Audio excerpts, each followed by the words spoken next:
And before I forget, as always, I am both live normally on traditional format and also now live vertically. So if you're interested in watching me through your cell phone in a vertical format, you can do so now because that is now live and available to do so. But, you know, there are just some times where, because of various reasons, you are just checked out.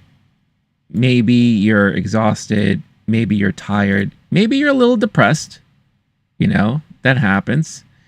And each one of those reasons are perfectly fine. And I think sometimes you have to recognize that and admit that, you know, maybe you're just not having a great week. Maybe you're just having a bad day. And instead of trying to put on a happy face, sometimes you just have to accept that that is what's going on. And just be honest with yourself and say, you know what? Today is just not a day I'm having. I'm going to definitely try my best to push through it. But I'm not going to pretend like there's nothing wrong. And you address it.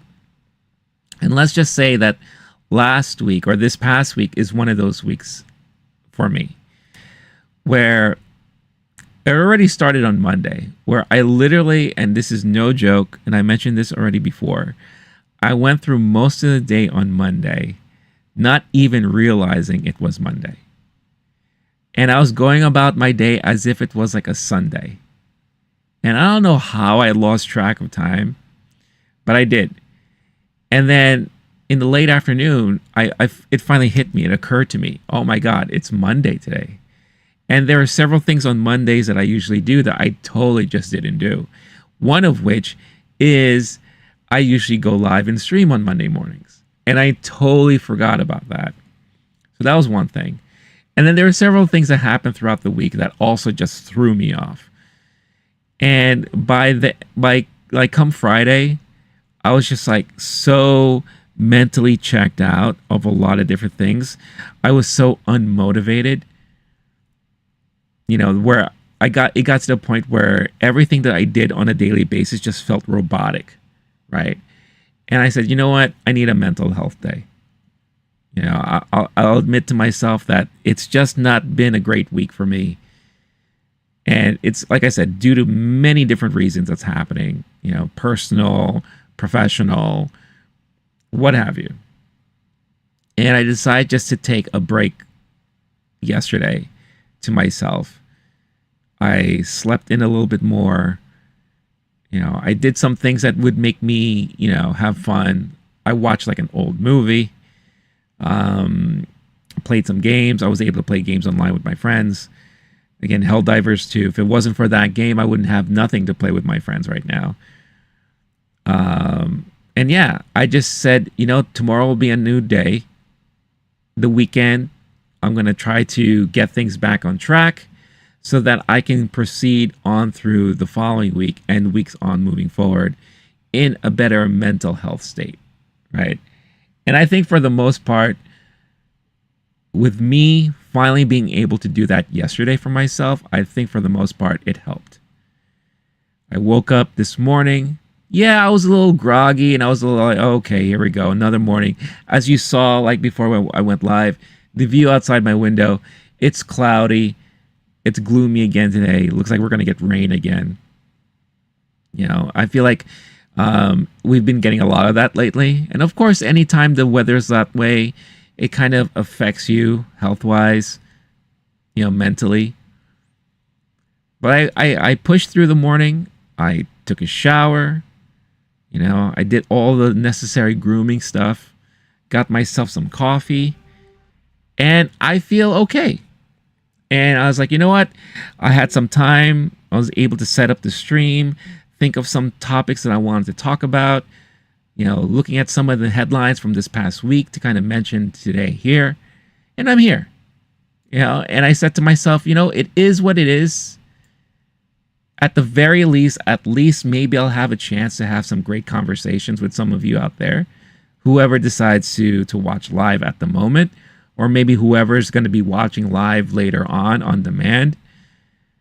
Love always seeing the comments, love always reading the comments, replying to the comments. Sometimes I don't get any, and that's perfectly fine too. But I'm here and I'm just doing what I love, and that is talking about movies, pop culture, all of that stuff. And maybe you enjoy that as well. And if you are, hopefully you'll find all of what I do here entertaining. And I know I've been slacking on some of the other videos, like the regular normal form videos that I do on the channel. And I have some things on my queue to do, to take care of, that I really want to do. And I'll be doing them. And I'm going to try my best to stick to a better schedule, get myself right on track. Try to manage my time more. Because I feel like overall, I'm noticing that I have not been able to do that properly. My time management sucks. And I'm sure there are a lot of you out there who could really relate to that. And all I can say is that we're in this together. We all go through the same things. It's okay to acknowledge all of that and just shrug on, move on. It's always going to be a better day the next day. Things could be much worse. Obviously, of course, things could be better too, but we make the best out of it. As any day that we get through, any day that presents itself to us, we'll always make it the best day we could ever make it. And if it's not, at the end of the day, if it's not as good as we wanted it to be, we have a chance to do it again the following day. And day on and day on and day on. So that's it. I just wanted to be honest with all of you out there that this past week was just one of those weeks. And we all have them. And it's okay to acknowledge that and then just chalk it up as bad week. Let's make up for it. We'll make it so that the following week is going to be a better one. And move on from there. That's it. So one of the things that came across my news feed recently was the passing of an old-time character actor, Dabney Coleman. Dabney Coleman, now I'm sure for the younger generation these days, Dabney Coleman is not someone, or is not a name that really pops up to you. But when you are my age and you grew up in the 80s and 90s, Dabney Coleman was a very, very steady figure that you would see either on television or in the movies. I recognize him and always remember him as a character actor that would pop up from time to time on a TV show, or sometimes will just show up in a movie that I'm watching, especially a lot of the movies from like the 80s, mid to late 80s. I recently talked about him when I heard the news that they were trying to remake the movie 9 to 5. Because Dabney Coleman played the horrible misogynist boss in that movie. And his characters always tend to lean towards either the dipshit asshole or kind of like the bumbling fool who is somewhat smart but also gets himself into a lot of trouble, and he's always trying to like weasel his way out of the trouble that he's in. But he's so good at it. He's just really, really good at it. I've always believed that if they were to do a proper Spider-Man movie in the late 80s, early 90s, I always thought Dabney Coleman would play a great J. Jonah Jameson. He is that type of person. Probably add a lot of comedy to it too, to maybe be on the line, pretty much the same alignment as we're getting with the guy who's playing J. Jonah now. Really great actor there. But Dabney Coleman, the one role I will always remember Dabney Coleman in was Different Strokes. Different Strokes was a show that I used to watch on TV religiously every week. And the one thing I really loved about Different Strokes, and if you don't know the show Different Strokes, It stars Gary Coleman, and I forgot the actor's name, Todd something.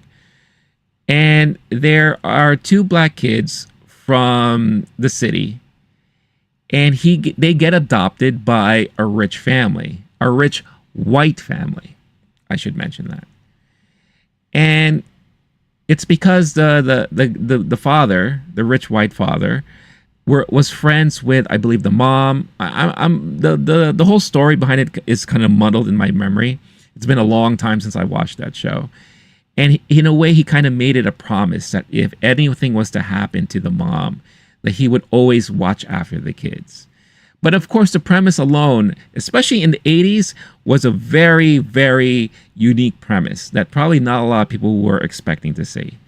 And that is having two black kids living in a white family, a rich white family. And these are two kids that are literally from the streets, right?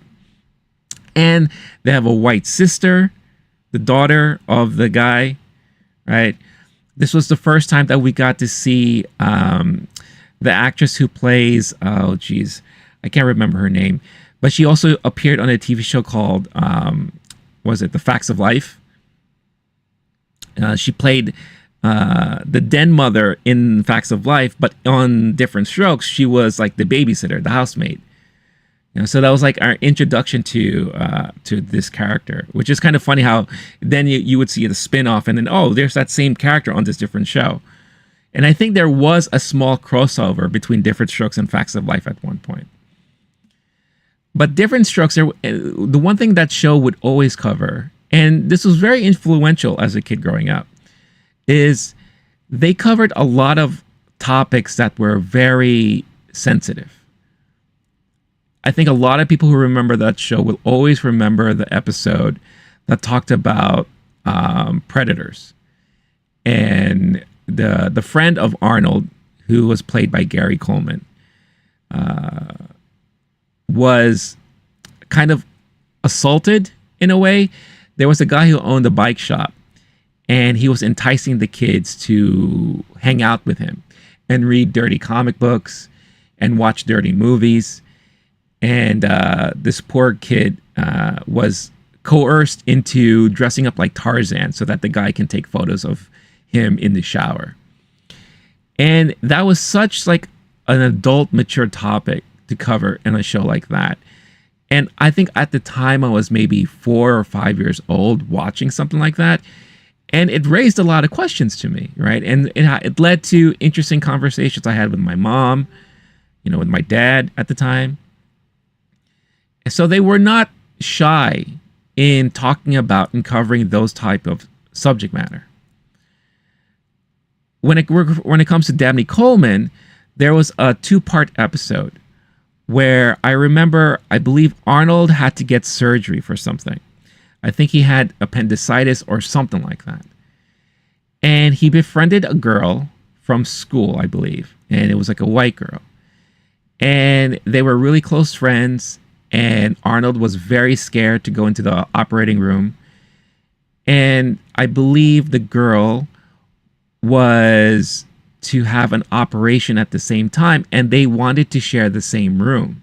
And they ended up sharing the same room. Again, I don't remember like verbatim exactly what happened, but this was just an overall premise. Dabney Coleman played this very wealthy father of this girl, who also is friends with Mr. Drummond, who is the father, the guy who adopted the boys, right? And, you know, Mr. Drummond was like, oh, you know, the two kids are going to have surgery, and guess what? They're going to share the same room together, so they're going to be together and keep each other company, and they're not going to be scared anymore. And Dabney Coleman's character was like, whoa, whoa, whoa, hold on a second. Look, I have nothing against you, and I have nothing against the boy, but I'd rather my daughter share a room with someone else or be alone and all that. And you could kind of see that the reasoning behind it all is because this dude was racist. He didn't like to associate himself or have his daughter associate himself or herself with black people. And it was so amazing when I saw that happening on the screen, because I grew up and was taught never to think that way. You know, I always believed racism is something that's taught. It's not something that is inherent in somebody. Kids will react the same way they see their parents react. You know, they will handle things the same way that they see their parents, how they handle things. And my mom was always usually, my mom was not really a saint, but usually had a very open mind about people in general. You know, my dad was pretty much the same way. But to see this guy basically say, "Hey, I just don't want a black kid next to my daughter," I was like, wow, that is a very strong message to show a young mind like me at the time.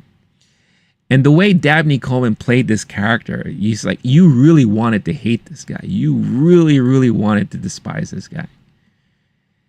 You know, but again, that just shows you the type of actor that he is, the kind of strength of an actor that he is.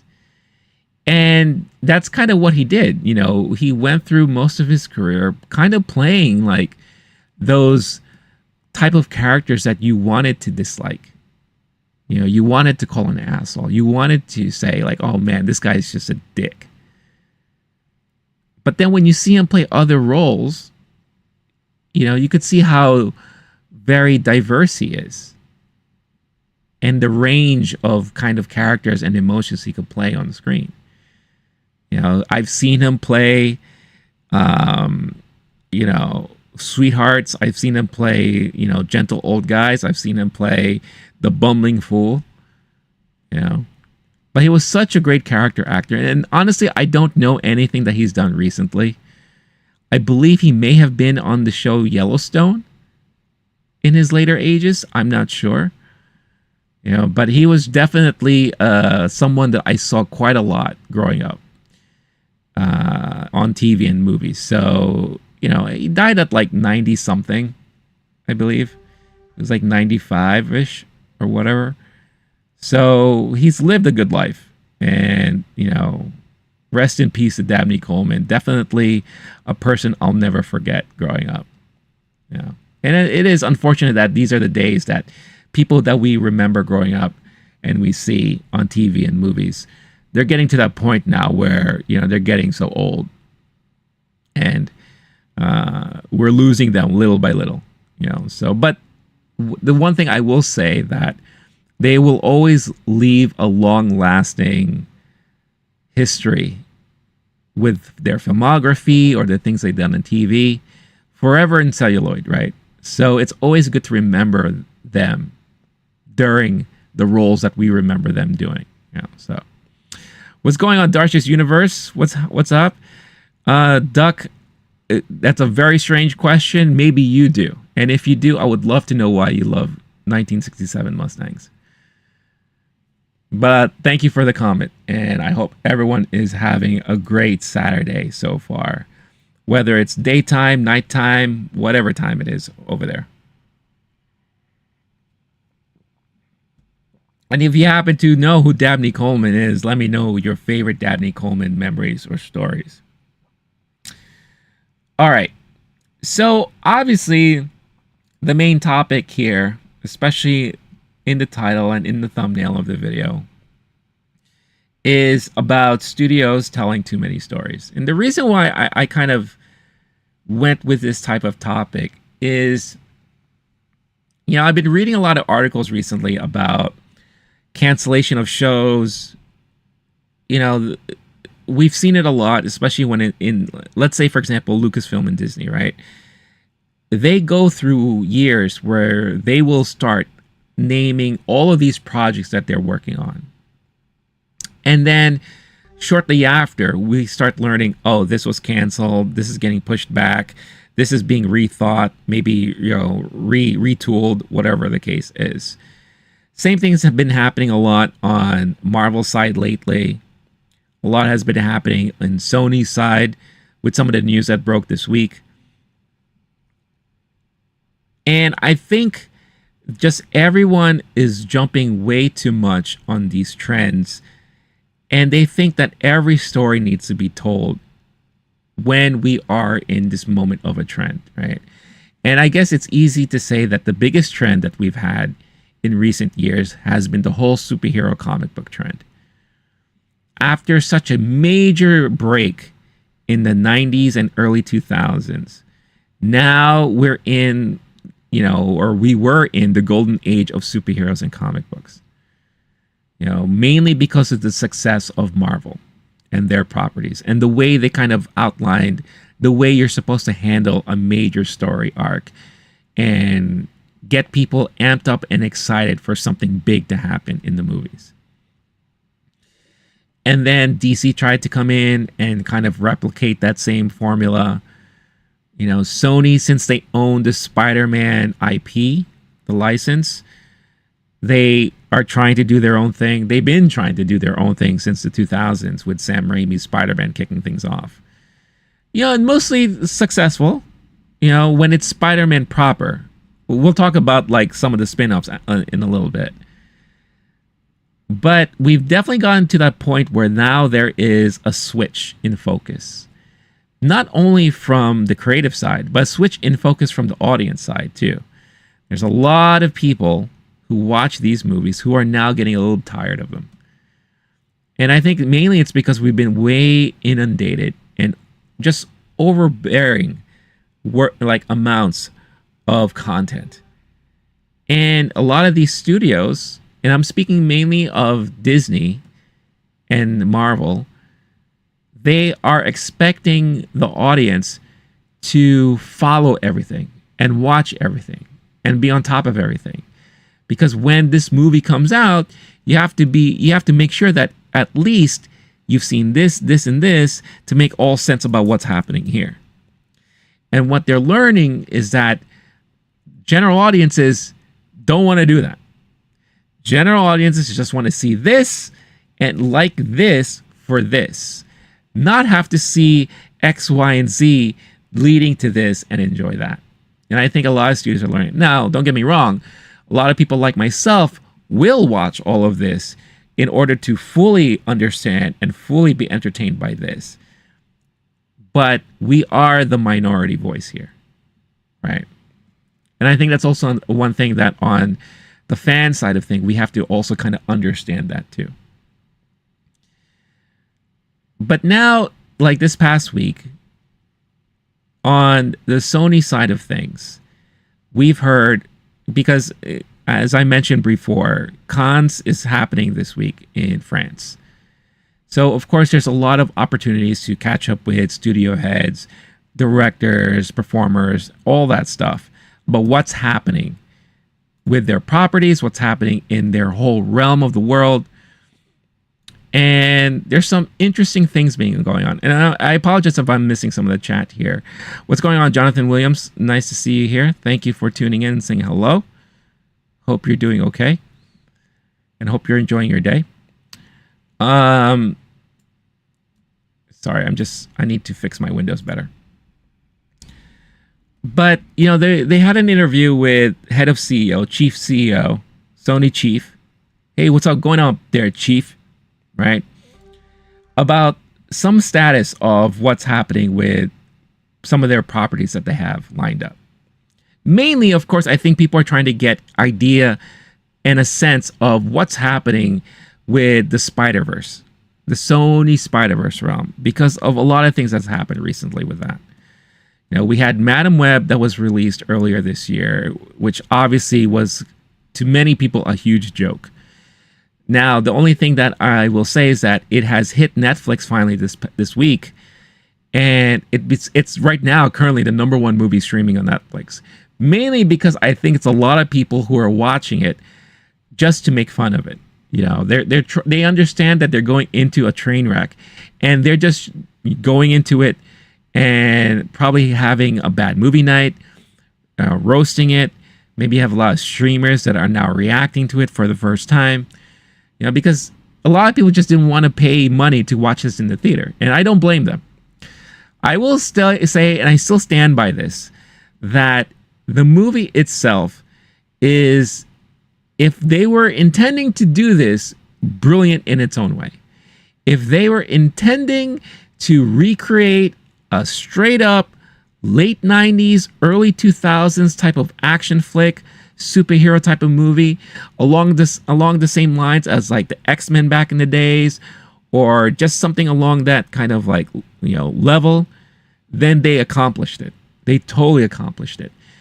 It really brought back memories of me watching an action movie from a time period long ago. If it wasn't their intention, it was purely accidental, then I don't know what happened there. So in a way, I will give kudos again if the intention was there for that. But because it's now easily available to a whole slew of new audiences who haven't seen this movie in the theater, obviously it's getting roasted once again this past week, during the week. And I'm sure leading through this weekend is going to get totally like roasted on social media, because more and more people are finally getting a chance to watch it if they choose to. Then they announced that the Silk spinoff that was supposed to be on Amazon is now being canceled. I'm going to read the article here from The Hollywood Reporter. Marvel Silk Spider Society dead at Amazon.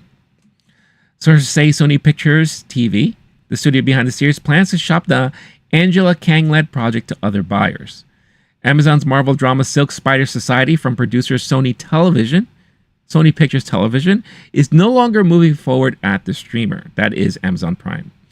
Sources say Sony TV, which owns the rights to a fraction of the Marvel universe that features more than 900 characters, plans to shop the drama series from former Walking Dead showrunner Angela Kang.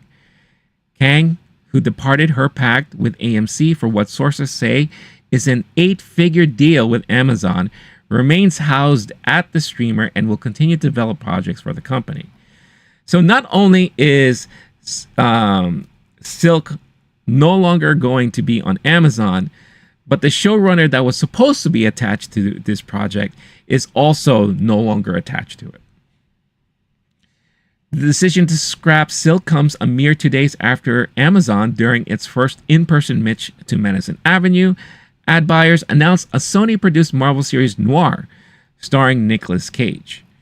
So that is the news that was announced earlier this week, where it was confirmed that Nicolas Cage will be doing a live-action version of the Spider-Noir character that we've seen in the Spider-Verse, which I think a lot of people were kind of excited and hoping to see happen eventually, because there's a lot of people like myself who actually love that character and love the portrayal of the character, right?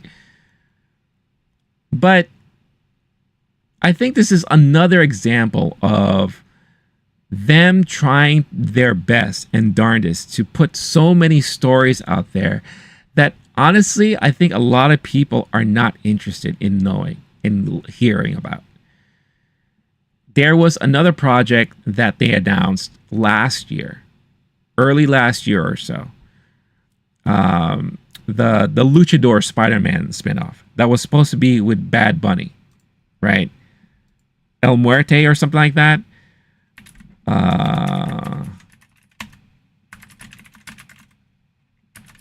Let's see here. I'm going to pull it up here. El Muerte, yeah. El Muerte was a movie that they were planning to do with Bad Bunny starring in it. And this is a character, again, I have never heard of, because I read the comic books when, like in the late 80s, in the 90s, maybe a little bit in the early 2000s, and then I kind of fell off. But I didn't read everything. But who was this El Muerte character? No one knew. And to be very honest, I think nobody really cared about it. But they were really hoping that was going to land somewhere, and they were hoping that this was going to get pushed out. But in the end, it got canceled. And then they said they were going to do it again, but now it's kind of like in limbo, right? Somewhere out there.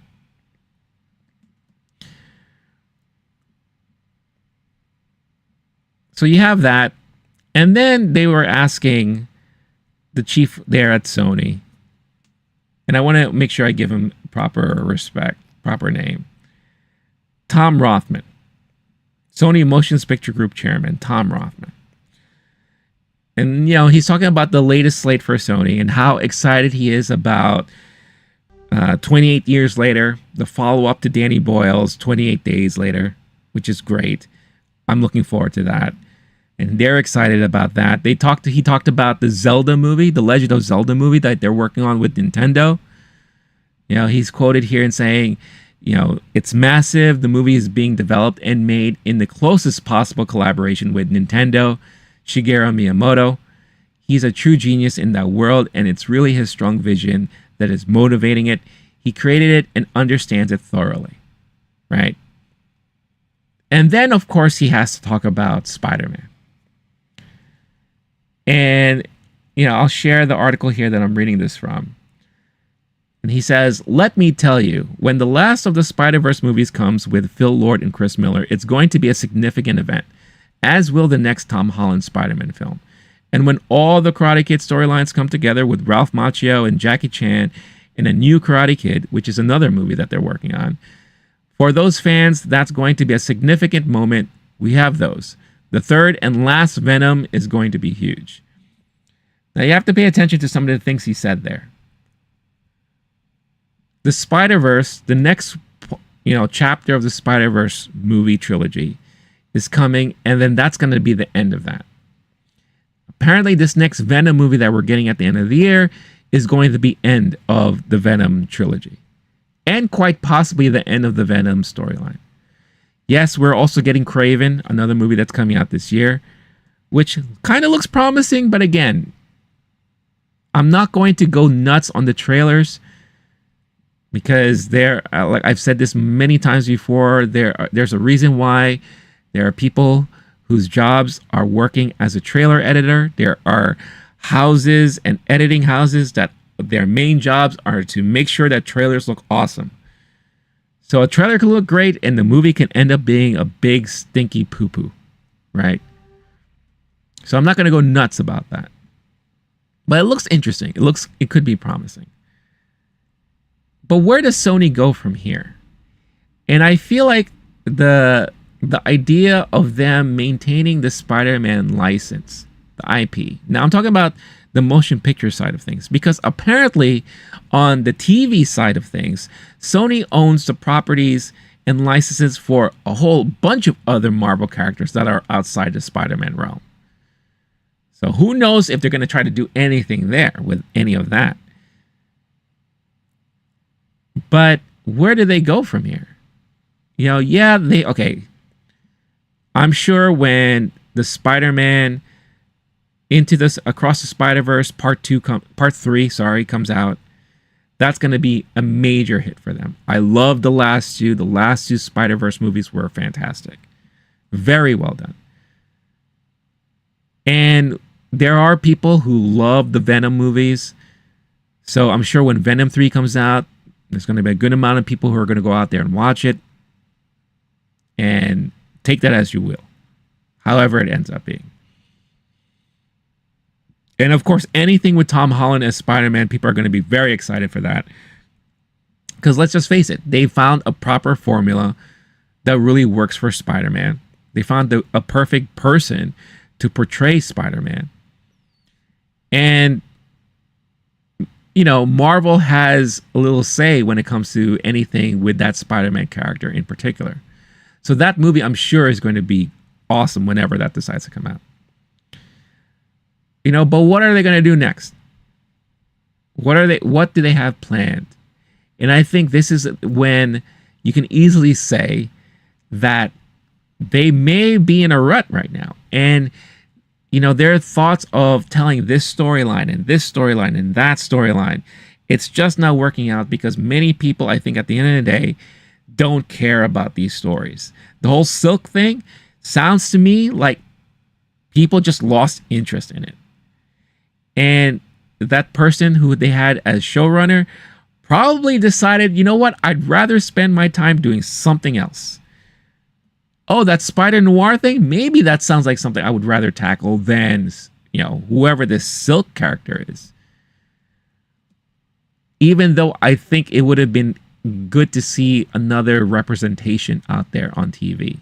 Because Silk, I believe, is an Asian character in the Spider-Man universe. What's going on, Star-Lord? Star-Lord is in the house. What's up? I got this for you. There you go. I'm sure you've been dying to hear that.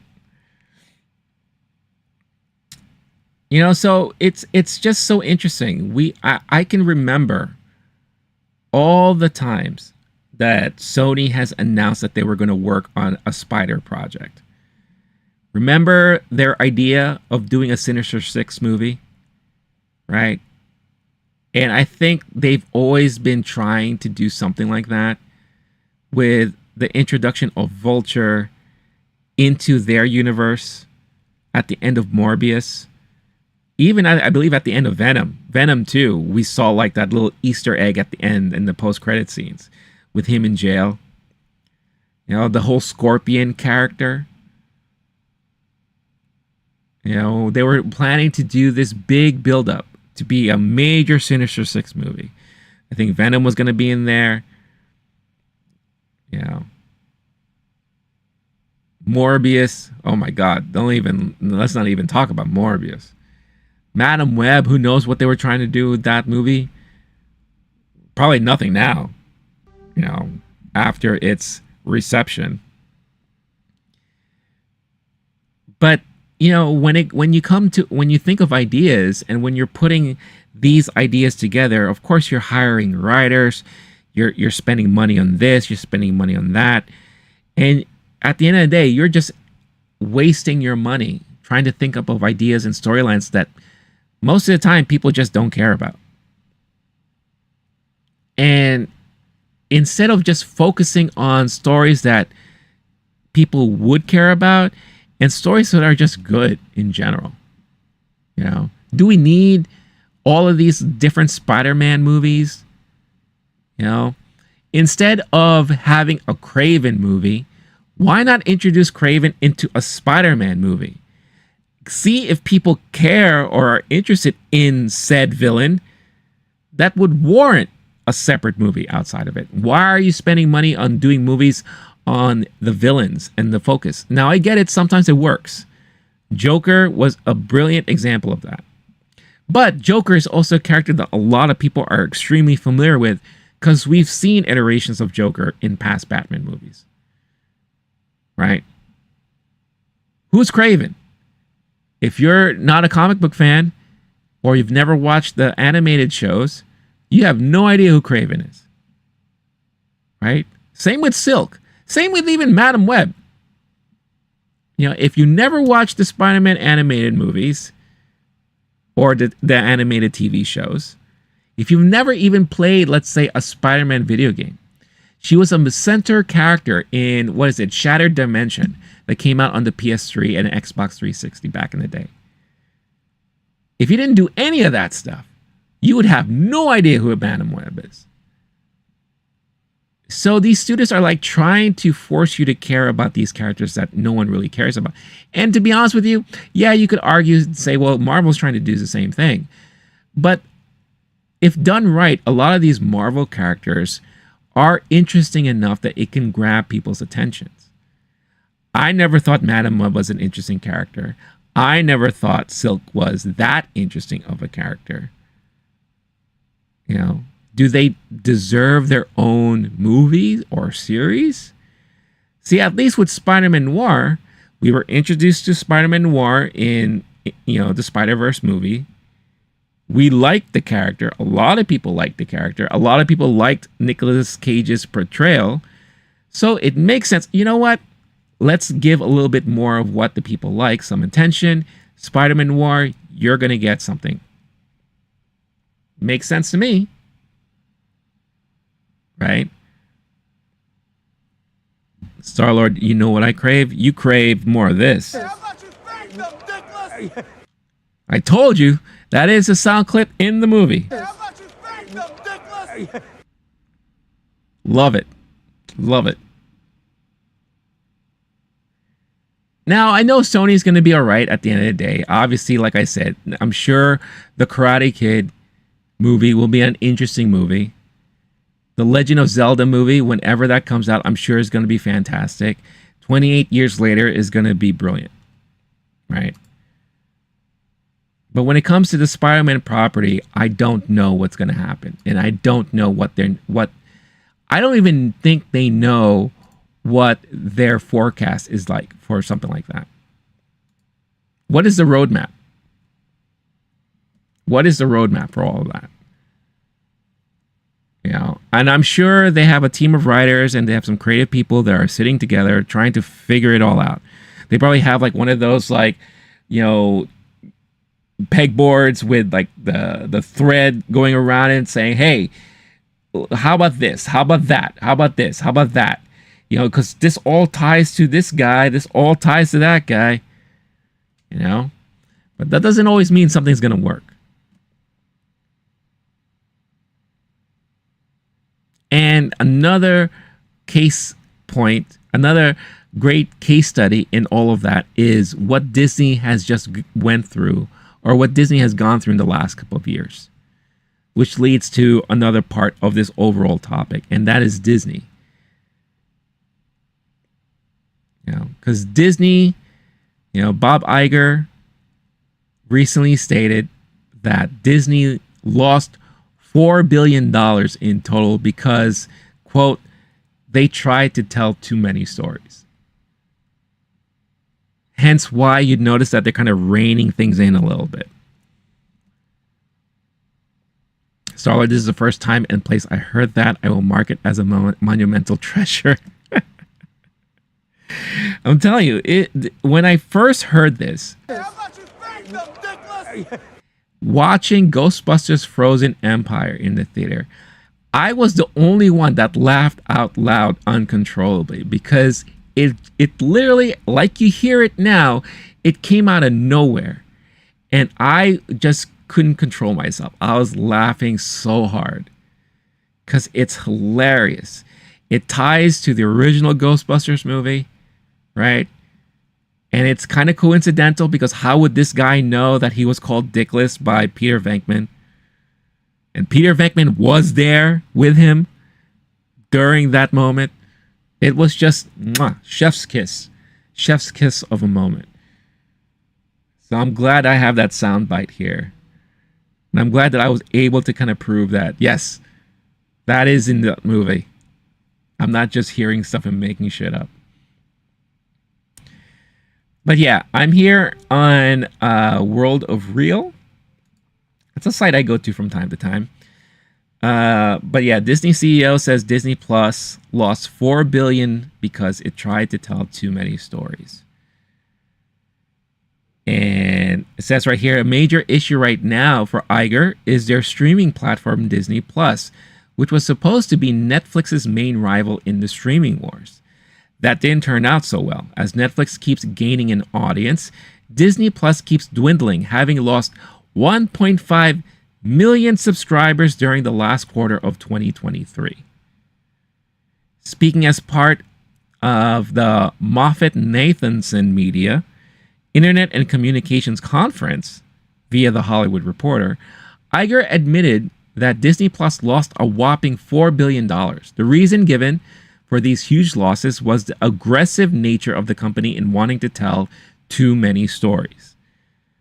As we got into the streaming business in a very, very aggressive way, we tried to tell too many stories, explained Iger. Basically, we invested too much way ahead of possible returns. It's what led to streaming ending up as a $4 billion loss. So spending outpaced the revenue, and there's a feeling that maybe going forward, a less is better approach might benefit the company. This is why many already announced shows are getting canned by Disney. They're also pulling content out of the platform as a way to embark in tax write-offs. Take, for example, the total budget of their She-Hulk series, which was around $225 million. That freaking kills me when I see that. It wasn't money well spent, as She-Hulk received mixed reviews, and according to Rotten Tomatoes, its audience score was just 32%. There are countless other examples of pricey streaming endeavors that didn't pay off for the Mouse House. Disney Plus had a 12-month span between the late 2022 and late 2023, where they lost close to 18 million subscribers. In order to boost the revenue of the platform, still in deficit, Disney decided to increase its prices in the US. As of late October, Disney Plus Premium upped its cost to $13.99 a month compared to the previous $10.99 a month. So what does that tell you right there?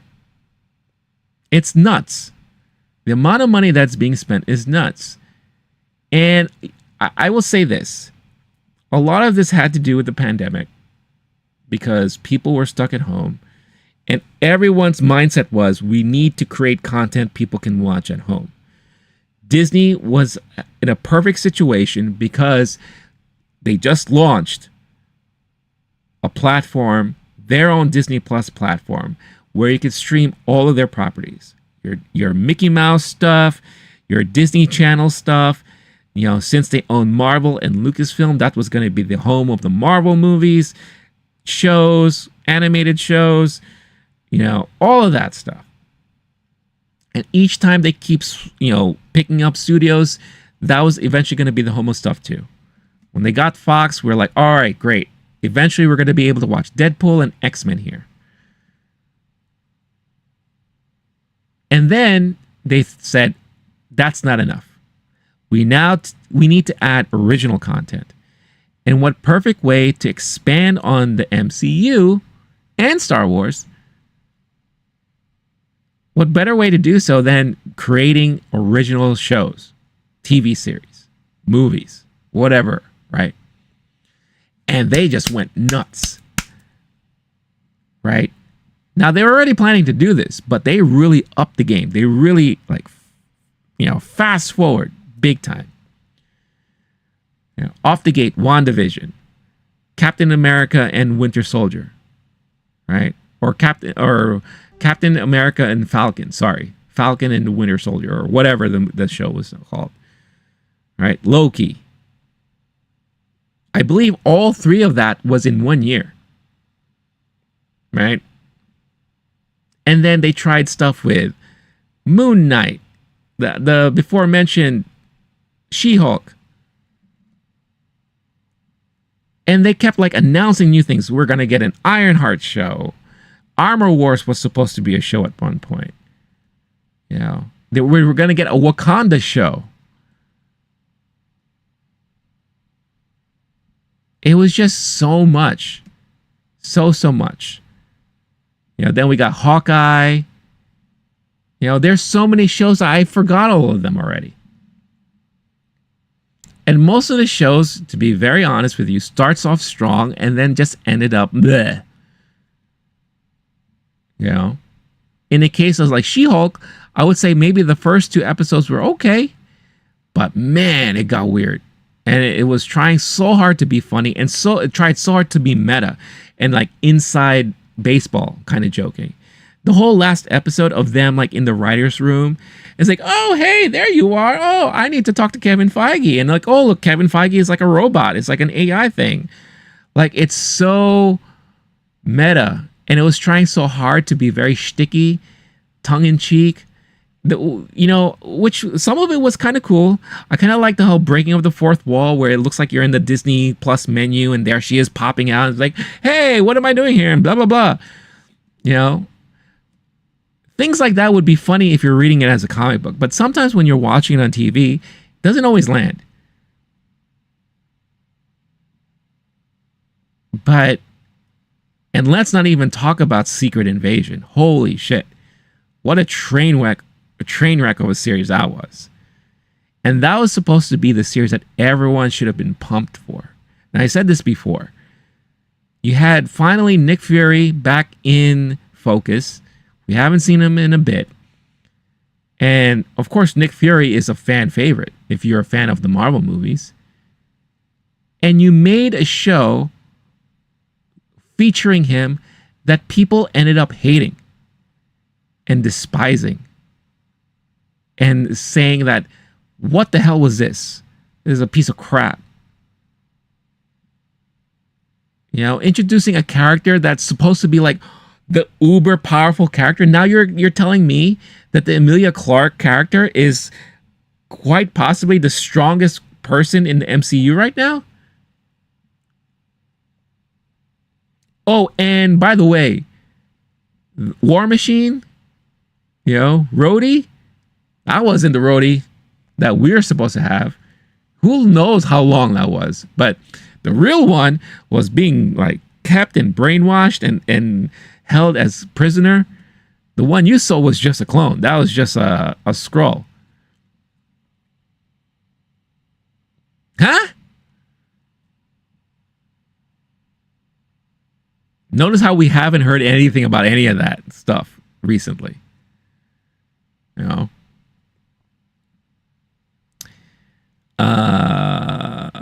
Everyone else are NPCs if they ain't laughing. It's the point of a comedy movie, theater or not. Reminds me when I was laughing when I saw Rush Hour. The very first Rush Hour. And Star-Lord, I agree the show started strong. Yeah. I was so amped for Moon Knight when that first came out. One, because Oscar Isaac is a great actor. Moon Knight, in the comic books, very fascinating character. Very fascinating. But then it fizzled. That show just fizzled. Big time. Hawkeye, I still enjoyed from beginning to end because I am a little biased. I will say this. I am biased. I like Hawkeye, the character. He's one of my favorite MCU characters, Marvel characters in general in the comic books. And I like Kate Bishop. I think Haley Steinfeld did a great job portraying Kate Bishop. And I am kind of excited to see her interactions with Miss Marvel. I think there's going to be good chemistry. I love the chemistry she had with Yelena, the Florence Pugh Black Widow. I love it. So I'm a little biased, but I like that show. But everything else is just what's happening. What's going on, Norman Stone? I hear it's getting a season 2. Which one? Moon Knight?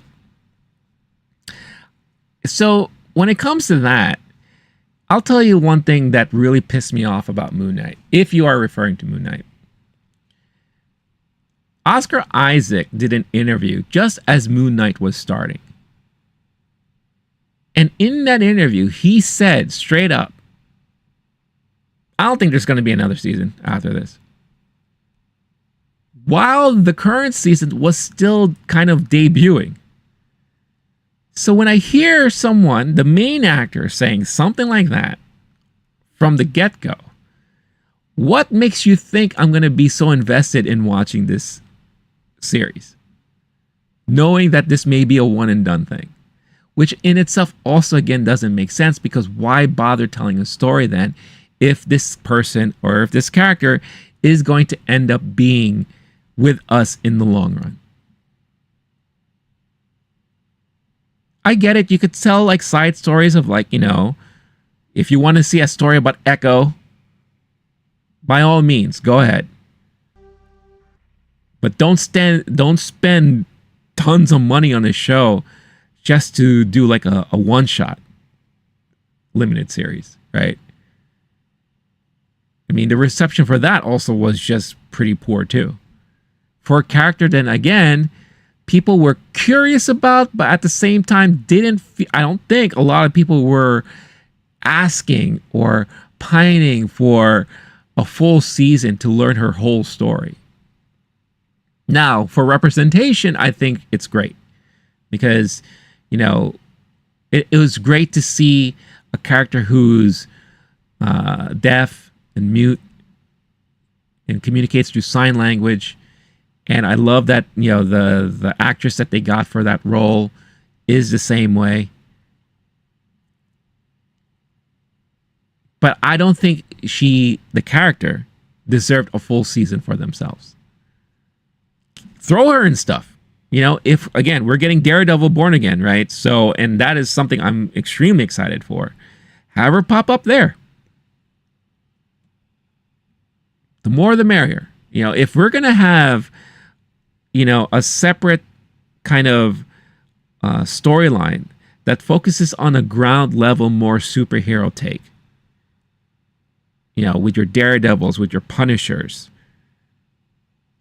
from what I'm seeing and listening and hearing, and reading is that Jessica Jones is going to be popping back up again. You know, maybe we'll get Elektra again. You know, if we're going to have that going on, have your Echo, have your Hawkeye, Kate Bishop in there. And that's perfectly fine. You know, have Kingpin as the big baddie there. That works for me. And I'm sure for a lot of people that will work too. But yeah, Moon Knight Season 2, I'll be very surprised if we even got any kind of talk about a Season 2 coming out. Because again, it goes to show you, going back to the article I read, Bob Iger is pumping the brakes. We lost way too much money. And granted, if you look at the overall Disney architecture, as far as finances are concerned, the bulk of their money comes from the amusement parks. It's just like that every year. You know, they don't really get a bulk of their money from the movies or the TV stuff. But it helps. It adds to it. But if it wasn't for the amusement parks, the Disney company wouldn't be making that much money. Starlord, you ask a very good question, actually. Is it shows pretending to be movies or movies pretending to be the shows?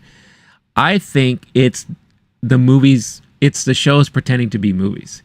Because the shows are spending budgets that you will only hear, you know, those type of budgets associated with movies. And the way that the shows are shot, for the most part, are shot like movies, like very extended movies. You will hear a lot of the actors, actresses, and even some of the directors say that the way we approach the shooting and the putting together of this show is as if we're filming an extended movie. Which in concept sounds awesome, especially if you want to get good quality. But I guess in reality and in practicality, it's not. And I think they're starting to learn that now. You know, because if you look at some of the earlier Marvel shows, you know, and again, I'm talking about a great example of this is Captain America, the Falcon, Captain America and Falcon, right? Falcon and the Winter Soldier. I believe they changed the name of that show twice. But that felt like I was watching a very long movie that they just chopped up into episodes. And then if you look at some of their more recent stuff, it looked like they were trying to do the opposite. Yeah. I just think that they haven't found, I think, the proper formula that works for them yet. WandaVision, I thought was great.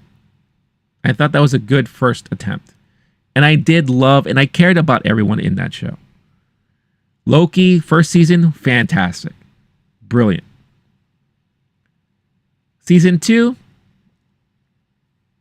I think I have to give them kind of a pass on it because I feel bad for them because of the whole Jonathan Majors situation.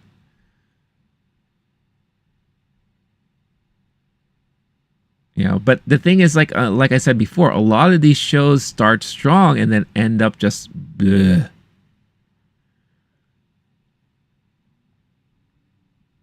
Star Wars 2 episode premiere, I'm not really into, but I could binge watch. Yeah. I'm still a huge fan of the week-to-week release. I'm still a huge fan of that. A great example of that is the X-Men 97 series. I thought the week-to-week release for X-Men 97 was great because it led to that anticipation every week. You know, and I feel like I understand binging serves its benefits. Sometimes I just want to breeze through a show in like a sitting or two, especially if I'm like really excited and I want to keep watching it. But I guess I'm just a traditionalist. You know, I'm very old school sometimes. I prefer watching my shows week to week because I need a breather. I need to watch something, have it sink in, so that I can build that anticipation for the next show, for the next episode.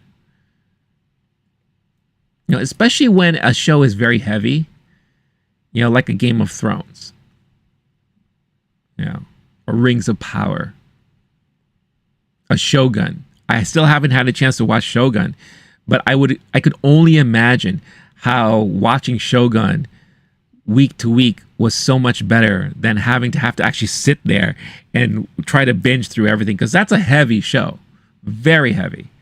Succession. I binged Succession because I never got into Succession when it was coming out every season. So leading up until the final season, I started to binge it, and man, that was too much for me. I mean, I was anxiety ridden because that show is just so intense sometimes. Rings of Power is as heavy as carrying the ring. You know, that's true. Although I think I'm one of the few that actually likes that show. I don't know. Maybe it's just me. I thought they kind of it paid off at the end. First, it's light and bearable, and then Sauron makes it heavy and a burden. It's a burden to get through, right? Oh yeah, thank you.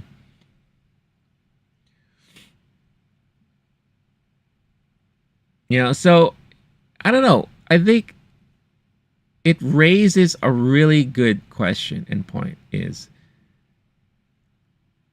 what story should be focused on? How, you know, and another reason why I also bring up this topic too is I was doing some research. I'm thinking of doing a retrospective series every year because we're getting to that point where a lot of movies I grew up watching are celebrating major milestone anniversaries.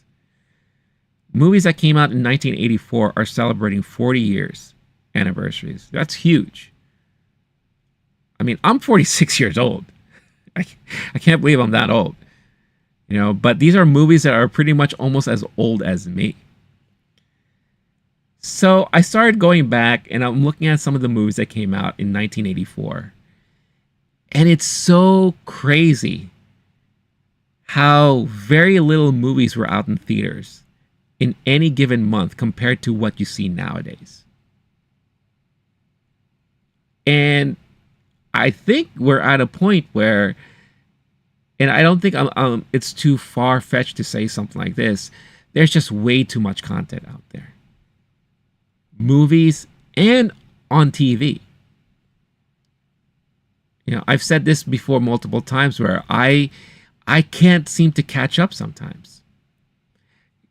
I'm going to name some of the shows that I've been dying to watch. And I talked about them, I hyped them up last year in anticipation for these shows coming out, and I still haven't had a chance to watch them. All right, let's start. Shogun, the Scott Pilgrim anime series on Netflix, the Mogwai Gremlins animated series on HBO on Max. What else? Three Body Problem on Netflix. All right, that's 4. What else? We have. I saw Mr. and Mrs. Smith. I saw the first season of Rings of Power. Second season of Visions, Star Wars Visions. Haven't seen that yet. That's 5. Right? And obviously, a lot of these things are multiple episode seasons, right? So we're talking about hours upon hours upon hours of television. And I know I'm missing some more. I don't. Was it Generation V, the spin-off of The Boys? That's another one I haven't had a chance to see. Second season of Invincible, or whatever the last season was. Haven't had a chance to see that yet. And I loved everything I saw before that. You know? Because I have to think about it too. I have to think of, I want to watch these shows. Plus, I'm also watching the movies I want to watch. Because at the end of the day, that's what I do. That's what I do here. I talk about them. But there's just too much for me. What about those who watch all those reality shows? You know, if you're a fan of documentaries and true crime stuff, There's an endless amount of shows to watch there. Plus, we're getting so many now this year. Season 2 of House of Dragons. Season 2, Rings of Power. We're getting Acolyte, a Star Wars show. Don't get me started on Star Wars TV too, because boof, that's another problem too. There's too many stories to tell. But do you have to tell them all? I think when it comes to the superhero side of things, the comic book side of things, the Marvel side of things, no, I don't think you have to tell them all.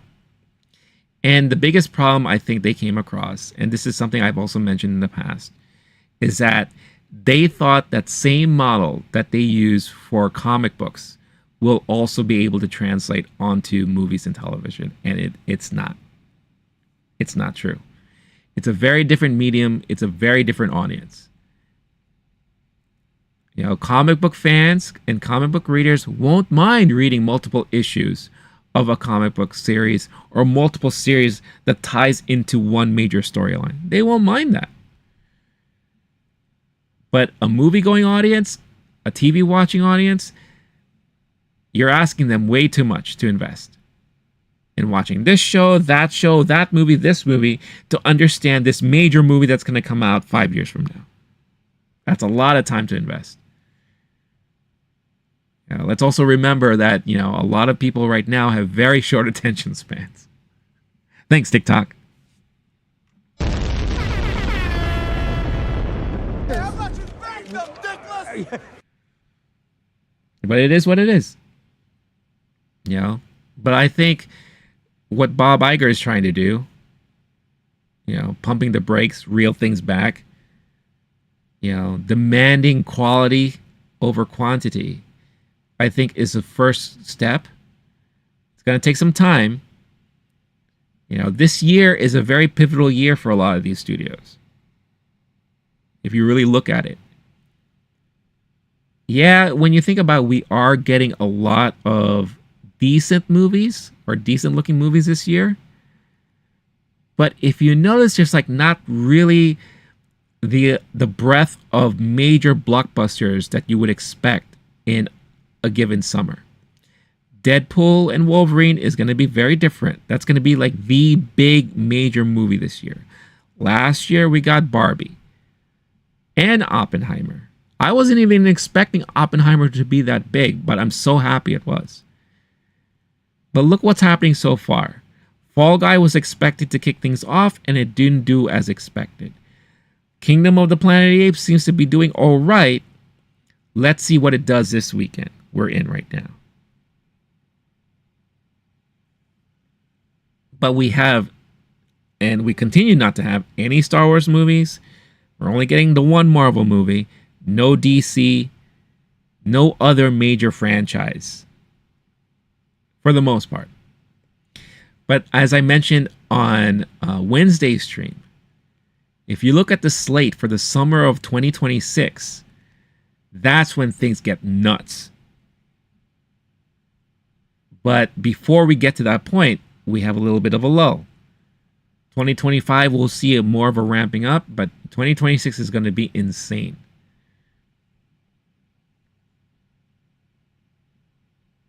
And we'll see what's going to happen with the Marvel Universe moving forward.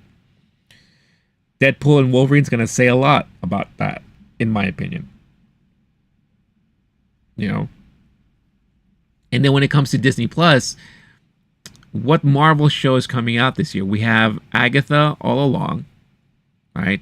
The Agatha spinoff. And don't get me wrong, I love Catherine Hahn. I love knowing Aubrey Plaza's in that show. But did we really need an Agatha series? You know what I really like that I wish they would do more of? The Werewolf by Night movie. Love that. If they wanted to do these like little spin-offs, why couldn't they have done like an Agatha movie like Werewolf by Night? You wanted to do an Echo thing? Do a little straight to streaming movie. Echo movie. Not everything has to be a series. I don't even know what's going to happen with the movies moving forward. What's happening with Shang-Chi? Haven't heard anything about that. What happened to the Eternals? Nothing. And good luck now trying to get all those actors back to do something like an Eternals again. Barry Keoghan's getting more popular. Angelina Jolie, who knows, whatever she's up to. Gemma Chan is getting more and more popular. Harry Styles was teased at the end of Eternals. Would he ever consider coming back again for that? Or something along the lines of being in the MCU in general? Why bother introducing all these people? Oh, Star-Lord, you haven't seen Werewolf by Night yet? It was one of my favorite Marvel things they did on Disney Plus. The fact that it was filmed practically and it had like that very old school horror vibe to it. Loved every minute of it. Loved it. Now, I know they did a colorized version of it. It's up to you. I watched the original black and white when they put it out there, and for me, I thought it was brilliant. I never watched the colorized version, so it's up to you to check it out the way you want to check it out. Oh, you also said try watching edited down versions. It could save you time. Yeah, I'll think about it. The thing about me, it's like I like watching everything. I like being immersed into whatever I watch. That's a me thing. Like, I know there are a lot of people who watch shows on Netflix at like 2 times speed, and I just don't understand how anyone can do that. You know, I know people listen to podcasts at 2 times speed. A friend of mine at one point admitted listening to my stuff at 2 times speed. I'm like, hey, whatever gets you through it. I just love that you're listening or watching it. But me personally, I could never imagine doing something like that. That would drive me a little crazy, I think. But yeah, it's we are at an interesting point where if you look back at 2010, right?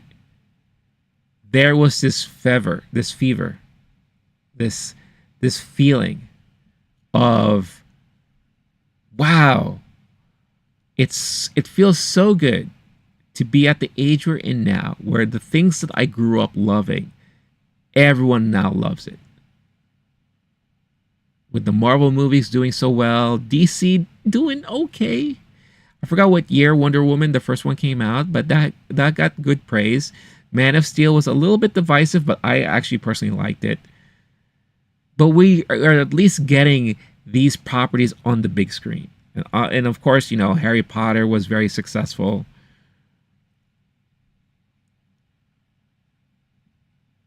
You know, Star Wars is getting a breath of life again. But now, fast forward in 2024, the narrative is now reversed. Now the things I loved growing up, people are starting to hate because there's too much of it, or it's not done right, or it's boring, or it's not entertaining, it's stupid, it's not funny. Who cares? You know? I agree, Star-Lord. Short attention span. Again, thank you, TikTok.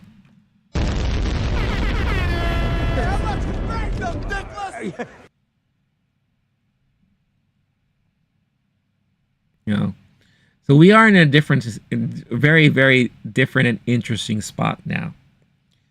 And again, I'm sure Disney will be perfectly fine. Sony will be perfectly fine. Warner Brothers Discovery will be perfectly fine. They have James Gunn now helming the DC stuff, and I love everything James Gunn does. I'm pretty sure he's going to do a bang-up job with what's going out there. And if not, oh well, another one bites the dust. But, you know, we'll see what happens.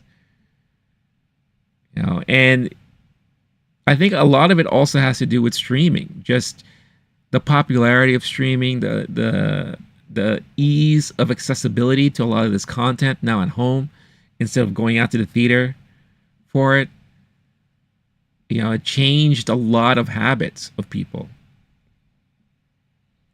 But streaming itself is getting expensive. Again, the article I just read, Disney Plus is now $14 a month. If you bundle it with Hulu and ESPN, I believe that comes out like $20 a month or $25 a month or something like that. Then on top of that, people who subscribe to Netflix, who subscribe to Max, who has a Prime account, it all adds up. And in a way, it's like, it's almost like paying for cable TV all over again, just in a different way. Now, I do like the fact that it does sound like there's going to be a team up and partnership with Max and Disney Plus to bundle their things up together. When I heard that, that excited me because, again, these are two platforms that I use the most. So it makes perfect sense for them to be bundled up in my mind because that would save me a lot of money. Maybe not a lot, but at least some. Because outside of that, the only other thing that I would worry about or consider worrying about is Netflix. But sometimes I go through months without even watching anything on Netflix. But yet I'm still paying for it.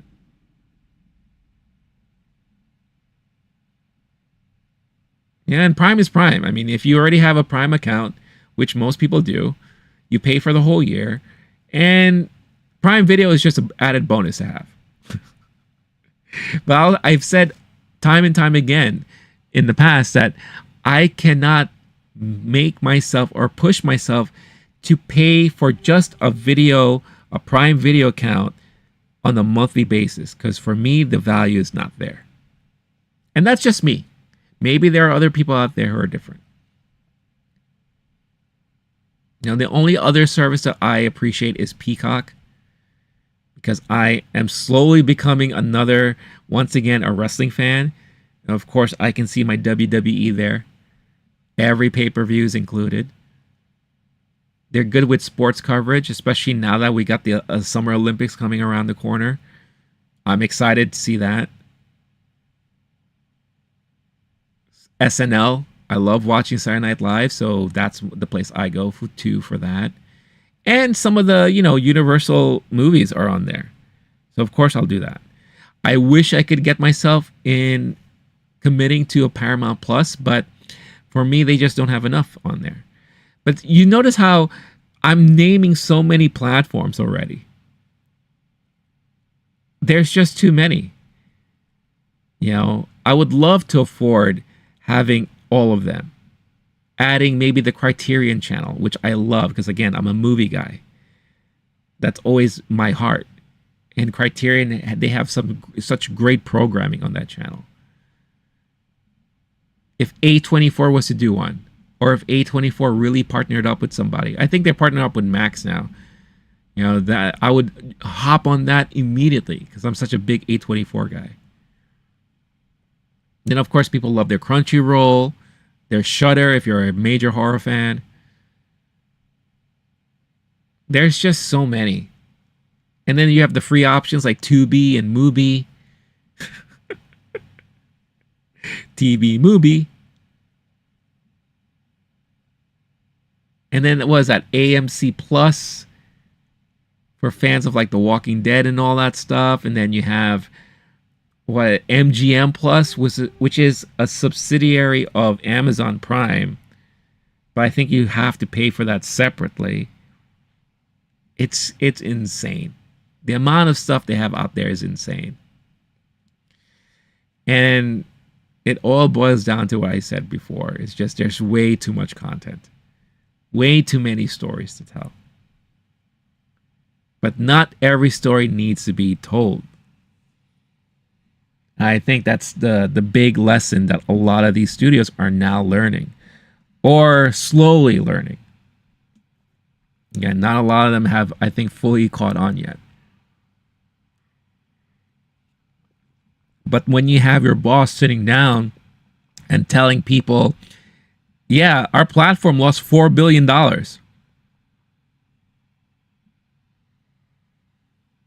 Time to wake up. Time to wake up and figure shit out. When the news cycle is, X and Y show got canceled. It didn't even start yet. Silk canceled. Gave up on it.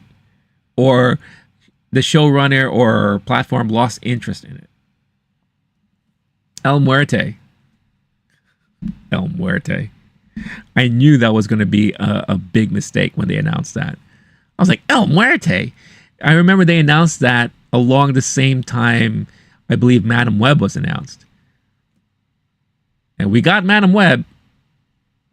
Boy, did we get Madam Web. Then that's it. No, they will keep making... Yeah, I know. I know they will. They're not going to learn. I know that. It'd be nice if they did. But I'm here to call them out on their bullshit.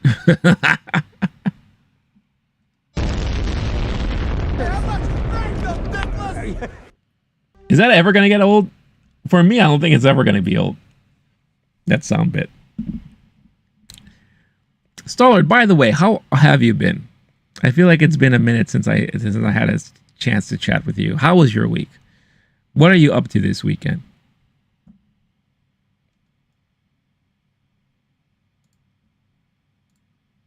Let's take a little break and let's talk about the audience. Let's have a community chat going.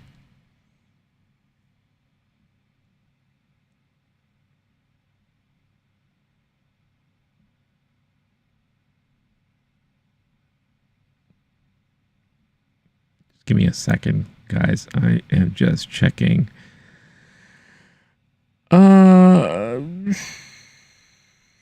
Some of my notifications. Give me a moment. I'm sorry. Very professional of me to do this. I'm a very professional guy. Very professional streamer.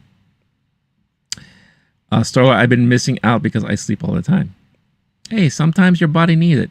When I started this stream, I was talking about the week I had. And why I missed my Monday stream. Why I decided not to stream on Friday. And I just had one of those weeks where mentally I was pretty much checked out. And it's not because of this. It's a multitude of reasons behind the scenes. And sometimes you can't get through it sometimes. And the best thing to do is admit it, hone in on it, accept it, and do what you can to get yourself back mentally in the right spot. Or physically, it works any way, really. So, the funniest thing, and I apologize if I'm repeating this, but I literally went through most of Monday not realizing it was Monday. Complete honesty. And then halfway through the day, I found out it was Monday and I was shocked. I was like, are you kidding me? That's why I missed Monday's stream. I forgot it was Monday. And then Friday, I just woke up, my brain and body was just like, basically was, Fuck off! I'm like, all right, you got it. You know what? I'm going to have a day to myself. And that's what I did. So being tired, I understand. I get it. I know the feeling. Hopefully you can get yourself back rejuvenated, have some energy, get back into what you got to do or what you want to do. Or if you don't want to do anything, that's fine too.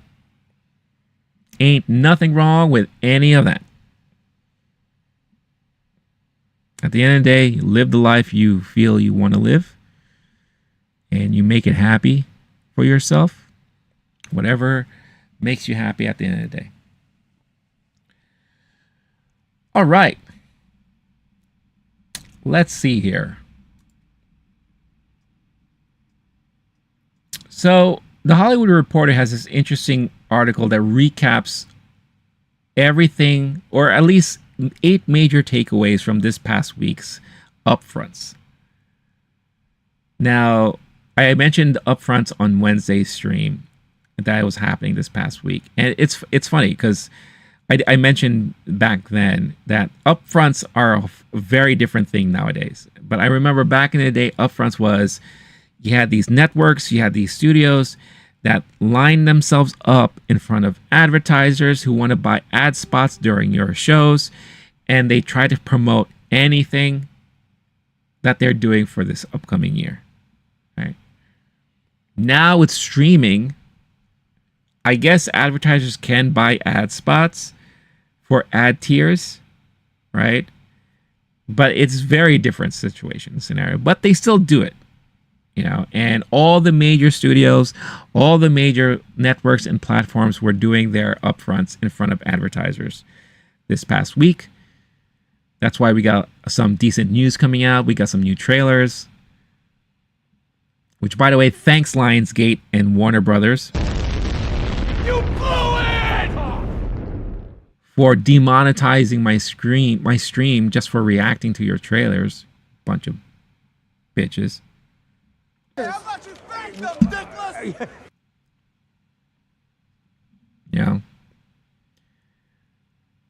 But I guess this is a great way to recap everything that happened because, Disney had some stuff, Warner Brothers had some stuff, Amazon, Netflix, Star-Lord, time flies so fast. Oh, it always. But I always remember what Ferris Bueller said. Sometimes life moves pretty fast. Every now and then you have to stop and look around for a while. And that's what you gotta do. Always keep that in mind.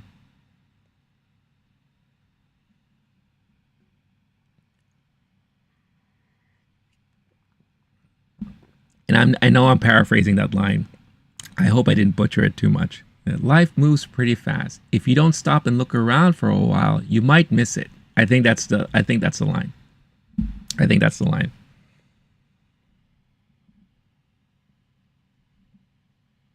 I'm telling you, Ferris Bueller, I used to watch every time I cut school. That was the first thing I did. I popped in my VHS tape of Ferris Bueller and I watched it. Because I always dreamed that, I would love to have a day off like that. And also, and I know I'm going on a separate tangent here.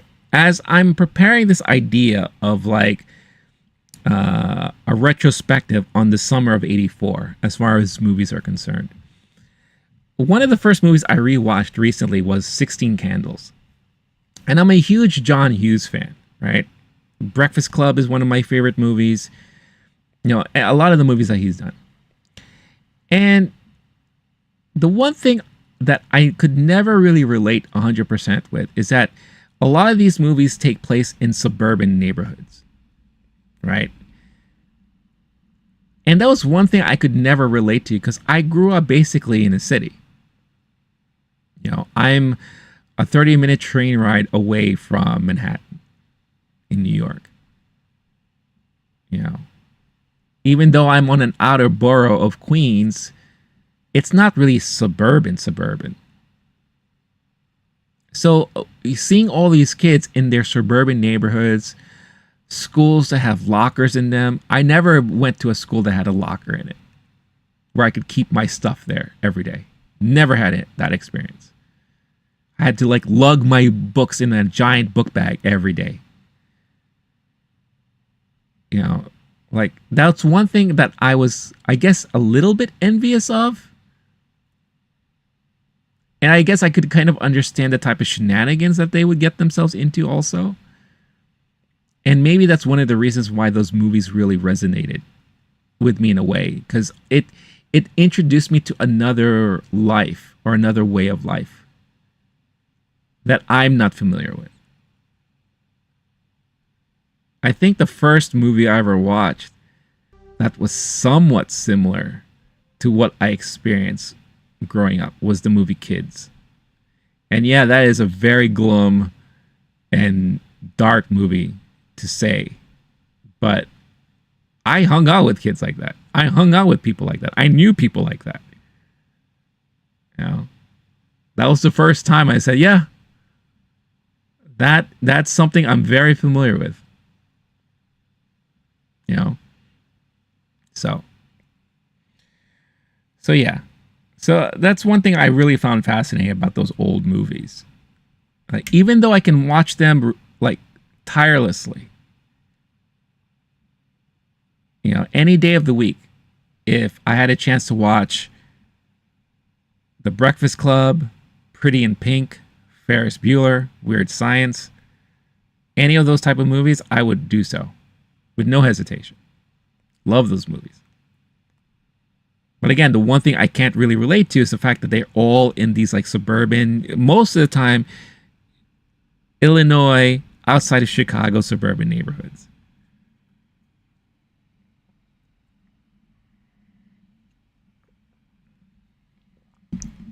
But yeah, I'm looking forward to working on that. A little retrospective. Hopefully I can get it done in time. And what I'm planning to do is that this year is 2024. So, of course, the focus this year will be summer of 84. And then next year, summer of 85. And then 86, 87, like that, so on and so forth.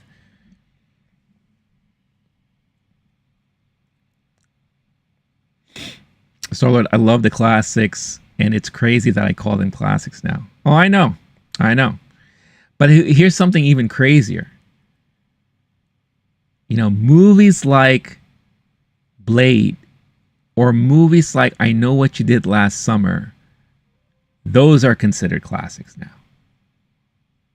And it's funny because they just announced this week that they're doing a reboot of I Know What You Did Last Summer to come out in the summer of 2026. I think I'll look up that article later.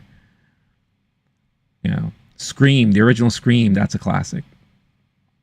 Movies that came out in the 2000s, early 2000s, mid to late 2000s, those are considered classics now.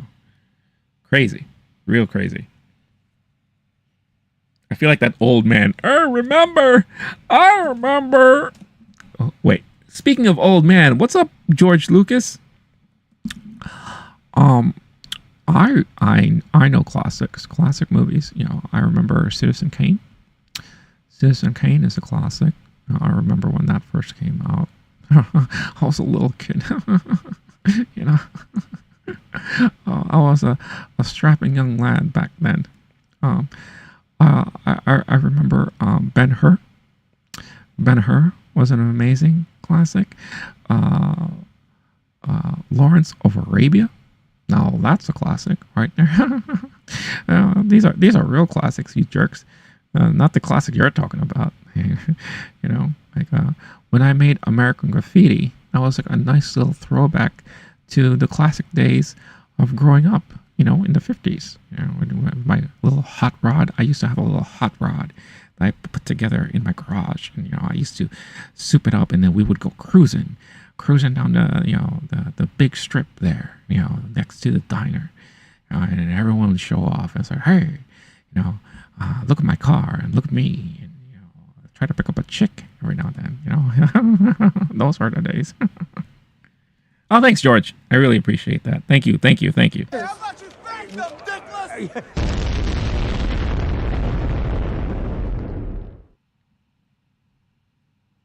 Mystery Science Theater 3000 is one of my favorite things ever. I remember when I was introduced to that show, I believe I was in junior high or late junior high, early high school. They used to have the episodes on Comedy Central, and I used to watch them all the time. And it's crazy because when I grew up, I was introduced to some of the movies that they reacted to, that they kind of, made fun of, some of the black and white stuff. But yeah, that show introduced me to a lot of movies I was not aware of.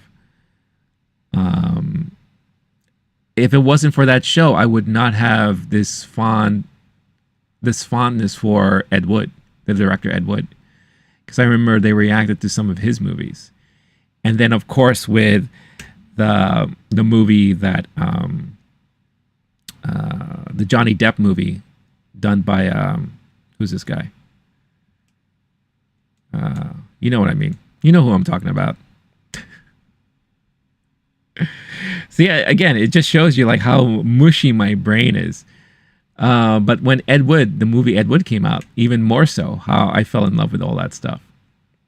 And yeah, it can be a very educational experience. Like I love when they react to like the shorts. Like these are usually the things that you would see before a movie starts playing in the theater. Yeah, the little PSAs. I love when I see them react to that stuff. So yeah, a great YouTube channel. I mean, they stream 24/7 on their YouTube channel. So I love and then sometimes they'll have themes. Sometimes it'll just be those shorts or those PSAs that they'll show 24/7. Or sometimes it would be like, what was it, the Rocket Man serial that they reacted to like during their early seasons. Like I think that was like season 1 or season 2.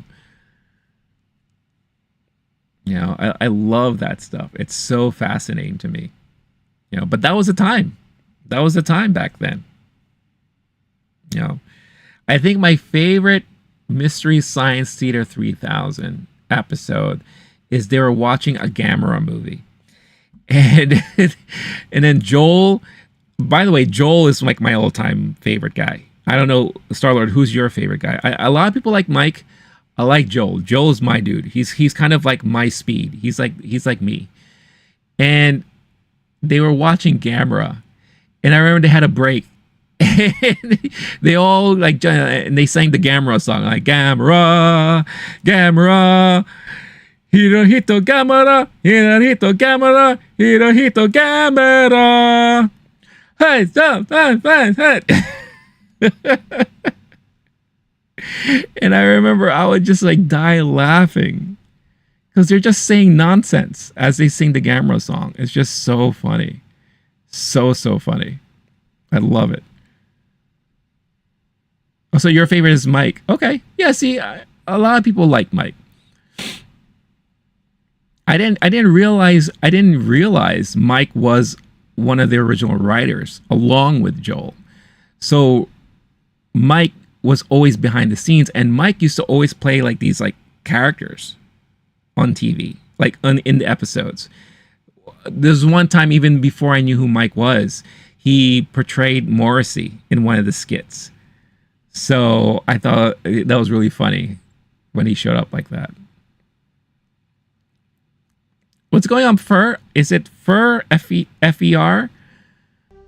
I'm doing good. How are you? Welcome from Brazil. Nice. Awesome. Glad you said hi and glad you tuned in. I hope you're having a good day.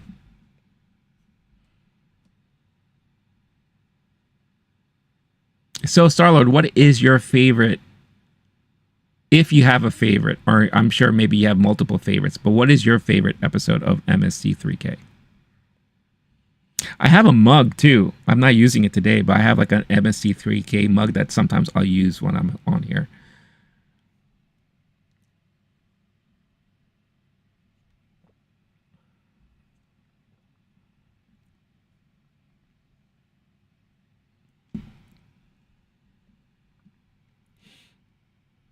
All right.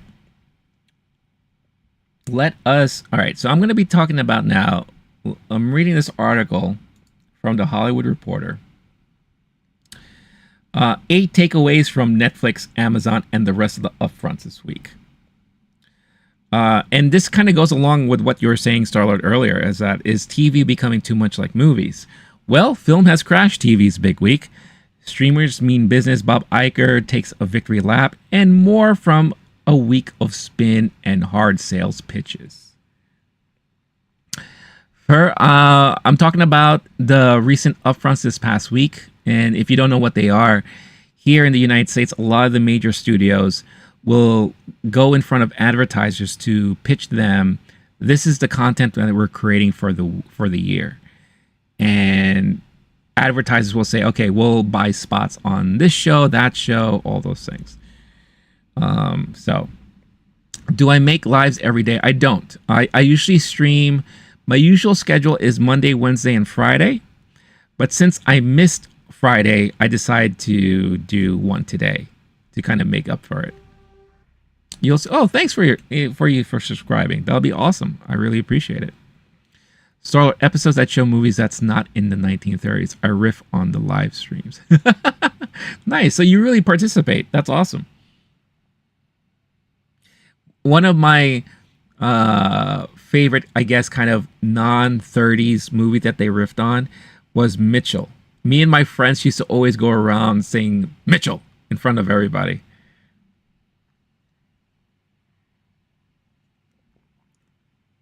For you don't have to apologize for not being good in English. It's quite all right.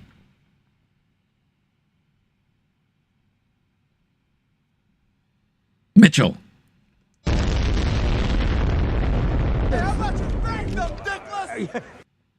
Yeah, Mitchell was one of my favorites, and like I said, I remember me and my friends every time we used to see each other, we were like Mitchell. It's so funny, love it. All right, let me start reading this article here. So it used to be all about the trailers and the broadcast fall schedules. Now those are largely a thing of the past, as the media sector's upfront presentations to Madison Avenue ad buyers continue to evolve. Following a week of spin and hard sales, here are 8 central takeaways after Netflix, Amazon, NBC Universal, Disney, Warner Brothers Discovery, YouTube, and Fox made their pitches. Number 1. Streaming giants came to play. This year was the first time that Netflix and Amazon had physical events in New York during Upfront Week. YouTube is now in year 3. And they clearly tried to make an impression, gunning for a piece of the $20 billion or so in upfront commitments that's used to go exclusively to traditional entertainment companies. Amazon's event Tuesday featured the highest concentration of A-list actors currently west of Cannes, paraded across the stage, including Reese Witherspoon, in character as Elle Woods, because they're now doing a Legally Blonde TV series on Amazon, Will Ferrell, Jake Gyllenhaal, and tennis superstar Roger Federer. I believe Will Ferrell is doing a series called Golf or something, Golf series, which is going to be his first scripted series that he's going to be doing. And Jake Gyllenhaal, I think, is returning in Roadhouse 2 that they're working on. So that's that. After the presentation, buyers sipped on Nuka-Cola in a display inspired by Fallout, played video games in a Twitch activation. Jesus, it's very, very influencer-like. And took selfies next to a pile of cash inspired by Mr. Beast's upcoming game show. Of course, there's a Mr. Beast game show coming up. While sunglass-wearing security handed out Feastables chocolate bars. Netflix on Wednesday delivered a polished, clear message, plenty of earned bragging rights, and a barrage of talent of its own, including Jamie Foxx and Cameron Diaz, Shonda Rhimes, and 49ers star George Kittle. Guests were then invited to explore a Netflix experience, including a non-lethal version of Squid Game's Red Light, Green Light, a WWE wrestling ring, and a mini Regency ball connected to the world of Bridgerton. They announced that, I believe, Squid Game Season 2 will launch on Netflix this December. So that was also something they announced. Star-Lord, I like Merlin. Merlin is great. Merlin is that's another great episode there. It's so funny that you just saw Mitchell last night. That's hilarious. YouTube closed out Upfront Week Wednesday evening, as it has for the past few years, with confidence on its own. Now, this is funny because I remember reading a separate article about YouTube, and the CEO, Neil, that they're about to mention here, they think that their YouTubers, you know, those with like millions of subscribers, millions of watchers on a weekly basis, should now be considered for Emmy consideration. I don't know about that, but I love the passion he has for their content creators. There's only one YouTube, CEO Neil Monahan said, after noting that the Google video platform has now been the most popular streaming service on TV sets for over a year. Yes, even beating Netflix. As usual, it leaned on its class of creators to host, including popular Zach King and Haley Cayley. I don't know any of these guys. and brought out surprise musical acts, all of which had YouTube channels of their own. Billie Eilish and Phineas, K-pop star Stray Kids, and Benson Boone. It also had NFL Commissioner Roger Goodell, the icing on the cake, given how omnipresent the league was in every other presentation. At the after party, held in the plaza at Lincoln Center, YouTube constructed a play button next to the iconic fountain as guests munched on Spam, musubi, and quesadillas as creators mingled with the crowd. Interesting. Very, very interesting. Number 2. Amazon loves making headlines. No big surprise there. Less than 24 hours after Fox's 90-minute presentation featured a parade of talent, including Derek Jeter, Tom Brady, and Joel McHale, Amazon, in its upfront debut, flexed its spending muscle. A seemingly endless stream of A-listers were trotted out at the Dog and Pony Show, which also included Hannah Waddingham. She is one of the actresses from, she was in The Fall Guy recently. She is a voice, I believe, in If, and she was from Ted Lasso, if I remember correctly. Octavia Spencer and Aldous Hodge, in addition to the aforementioned Federer, Gyllenhaal, Farrell, and Witherspoon. Jen Salk's retail giant streamer made an equally loud splash with a dizzying amount of news too. A Legally Blonde prequel, that's what I mentioned before as a series. Tomb Raider series, which has now been officially greenlit. And who's that? The person who is in Fleabag. I forget her name. She was also in the new Indiana Jones movie. She's going to be attached to write this series. A Roadhouse sequel, Nicolas Cage in the Sony-pitched Marvel Spider-Man noir show, a pop culture version of Jeopardy, plus renewals for The Boys and Breakout Mr. and Mrs. Smith, among others. That said, our favorite part of this presentation was when HBO released the new season trailer for House of the Dragon not long after Amazon dropped one of the Lord of the Rings, as the two fantasy dramas continue to play a game of cat and mouse. If there's one thing I have to say here, is that one of the mistakes that Rings of Power is making right now is that they release either too close or alongside the release of House of Dragon. You cannot compete with House of Dragon. Why? More people will love anything Game of Thrones related over Lord of the Rings right now. I'm sorry. That's just how it is. If you want this series to succeed, you have to find its own little avenue to live in on its own for a while. And this whole cat and mouse thing is not going to work and end well for Rings of Power. And the only reason I'm saying that is because Amazon is pumping in so much money on this series that they are going to lose a lot on so much. I mean, season 1 is kind of considered a bust. So it's kind of a shame to see them going through all of this stuff right now. All right, number 3.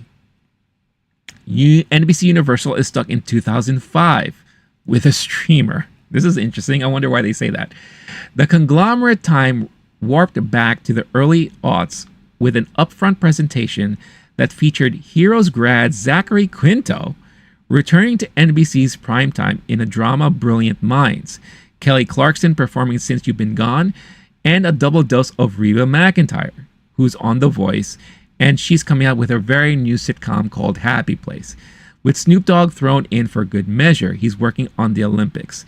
Yeah, so Snoop Dogg does this thing that he popularized when the last Olympics came out, where he's just basically going to be commenting on the Olympics.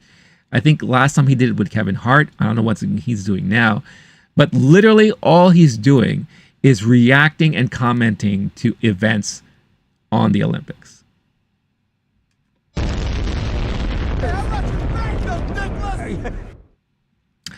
While what's old is new again for NBC, one thing that was starkly missing from the presentation, which gave a feature film Wicked the top billing, was a focus on its linear networks. Remember when cable mattered and USA Network was the most watched network rather than an afterthought? At least Seth Meyers didn't miss a beat. That's interesting to find out. But again, it shows you the landscape, how it's all changed, where everything has to be such streaming focused. And get out of here, you little fly. Yeah, so that's weird. NBC. NBC is in a weird spot right now. I will have to say it's going to be really interesting to see what they're going to come up with in the next year, because I think they're kind of struggling, in my opinion. Fox, number 4, Fox prioritizes ownership. It's no surprise that in an era of walled gardens, when media companies are selling fewer programs to outside companies, the Fox is focusing on building up its own content. What was a surprise, however, is that animation domination stalwart Family Guy, owned by Disney's 20th Television, was left on the bench when the network revealed its fall schedule. That means it wasn't brought up at all during their upfront. I wonder if it's because, since it's owned by Disney, maybe that's why. Fox instead will use Disney-produced The Simpsons and Bob's Burgers to launch Universal Basic Guys and Season 2 of Crapopolis, both of which the network either fully owns or is co-producer on. Don't worry, Family Guy is still crucial to the network, though all 3 of Disney's beloved animated comedies are up for renewal this season, and chatter persists that the pricey but low-rated shows could move to one of the Mouse House's platforms as originals. I'm going to guess right now, Simpsons isn't going anywhere. Bob's Burger isn't going anywhere. I think Family Guy is eventually going to move to Disney as like an exclusive on Disney Plus. And I don't know, maybe Crapopolis. But I think, Fox will do anything they can to keep control of the Simpsons brand and have it on their network. And Bob's Burger is also a major draw for them. So if I were to guess, I have a feeling that Family Guy is eventually going to move to Disney Plus as an exclusive there. Number 5, Disney has it all, but doesn't really know what to do with it. Boy, that says a lot right there in that headline. Disney CEO Bob Iger made headlines for returning to the upfront stage for the first time in decades and put that infamous proxy battle in the company's rearview mirror. His victory lap was short-lived. 20 hours later, he was at a Moffat-Nathanson event talking to investors about how over-indexed Disney is on streaming and the need to pull back on the original content he was so happy to hype a day earlier. This is exactly recapping everything I just talked about before. Rather than focusing ABC and FX, the network that spent years developing recent hit Shogun, Disney's overstuffed upfront presentation was all over the place, with 2 hours focused on connections. It was a challenge to go from Ryan Seacrest and Monday Night Football to ABC News and Stephen A. Smith.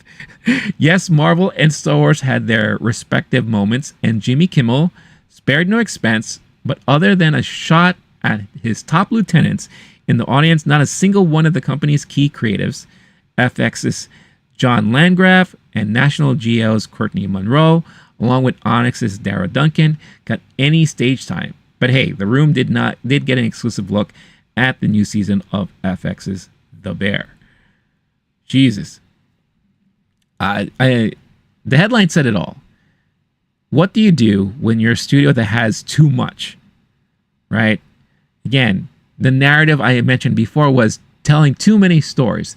Well, what if you have too many properties? You just will have no time to understand what you're going to do with all of those things.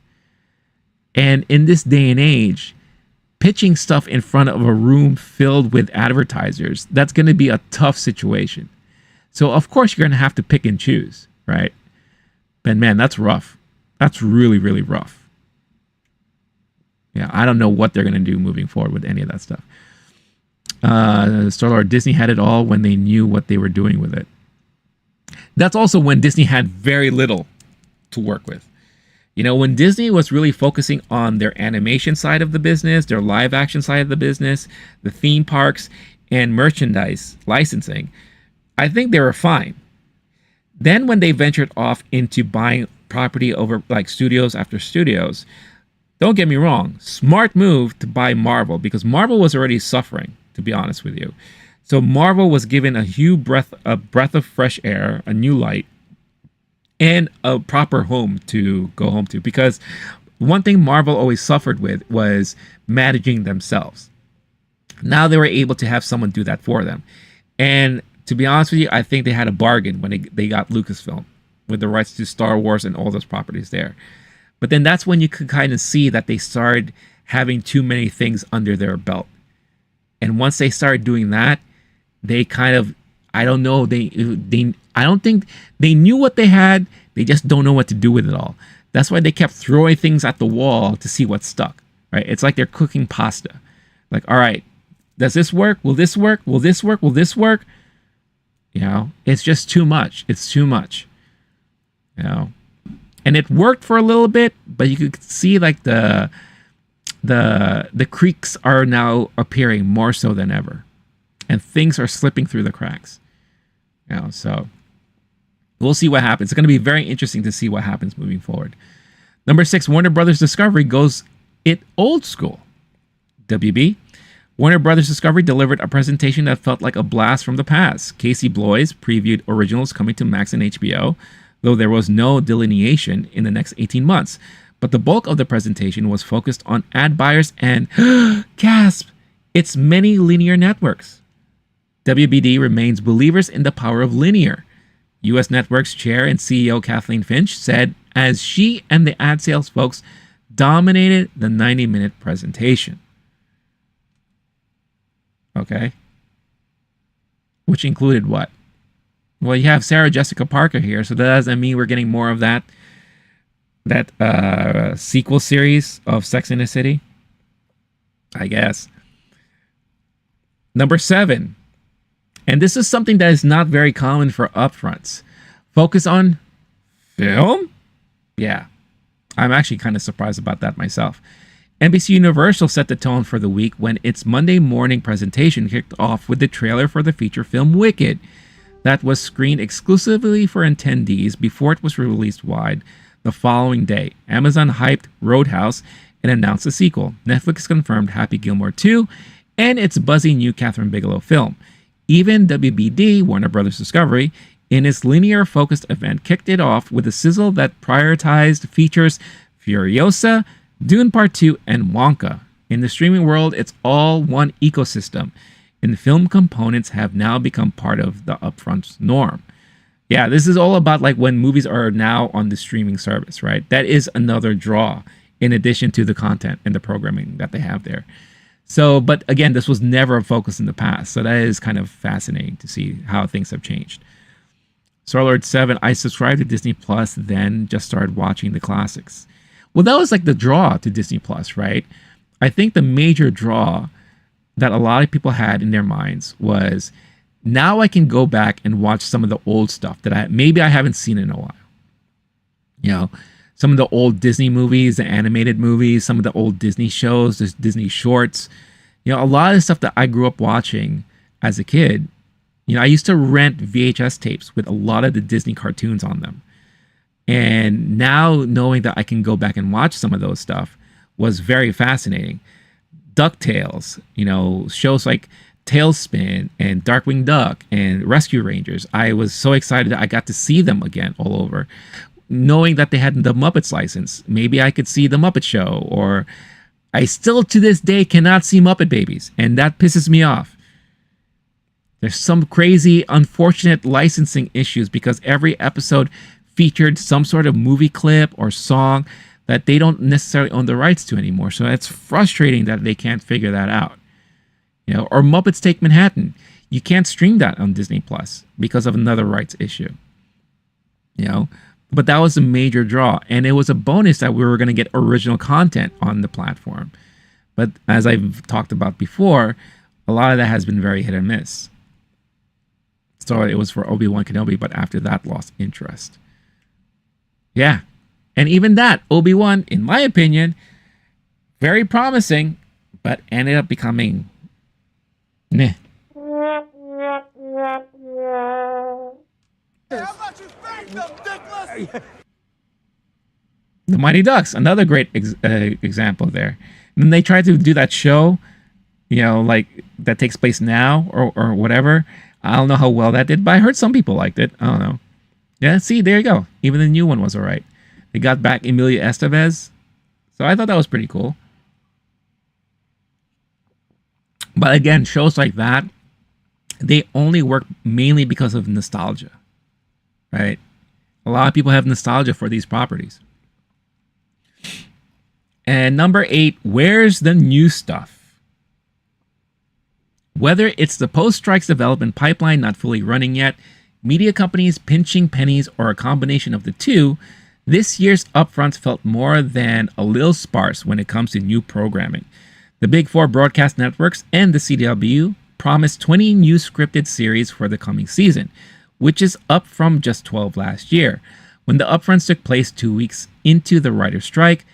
But for the 4 years before that, those networks announced on average 25 new shows each year. Aside from a trailer for The Bear, FX, one of the few cable brands still making a decent-sized slate of originals, was a non-presence at Disney's upfront. Even HBO and Netflix, usually standard setters in business, talked very little about new programming. A lot of old favorites will be back in the next year, but no one seems to be betting that heavily on making new faves. Oh, and if you're looking for trailers for the new broadcast shows, you can check them out below, blah, blah, blah, blah, blah. So, new show called Doc, that's premiering on Fox this year. Dr. Odyssey on ABC and Hulu. You have A Happy Place, that's the new Reba McEntire show coming to NBC.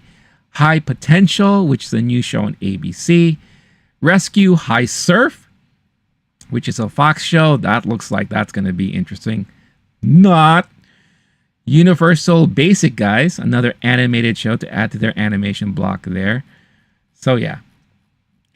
And I will say,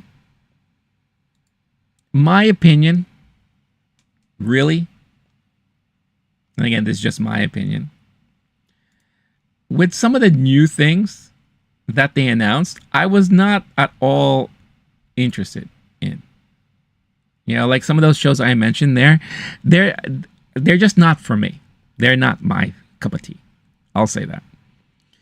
Of course, the things that perked up my interest were the sequel to House of Dragon, season 2 of that, season 2 of Rings of Power, the movie-related stuff, obviously, because, you know, even though after seeing the new Wicked trailer, the less I'm interested in it, if that makes sense. Yeah, I don't know. I don't have very high hopes for that movie. You know, and some of the ideas going around of some things that they had in mind. But outside of that, I feel like the upfronts came and went with very little things to like buzz about, which is rare because normally you'd be excited with some of the new stuff that they would mention. I remember back in the day when they would mention all of these like programming, all of these shows, especially when CW was very heavily DC focused, right? ABC was trying to like at least have a Marvel presence with Agents of S.H.I.E.L.D. or Agent Carter.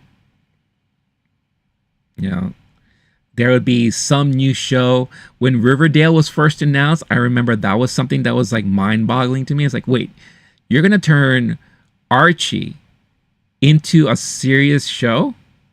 All right, color me curious. You know, but, and then with the streaming stuff, I feel like we get announcements for those things all throughout the year. So upfronts just isn't as big of a deal anymore. So again, I think it just shows you the change in the landscape out there right now when it comes to media and entertainment. And these networks, these streamers have to figure out a new way to attract advertising dollars. And upfronts, I think, aren't the way to go about it anymore. So in a way, kind of like the things that we are accustomed to growing up, things like, for example, E3, how that is such an old and dead premise nowadays. That, as we see, has gone away. I think the upfronts is going to be the next thing that may eventually go away and maybe morph into something else. Because there isn't really a need for that anymore. We're not in the old school days of network television, you know, where upfronts really mattered.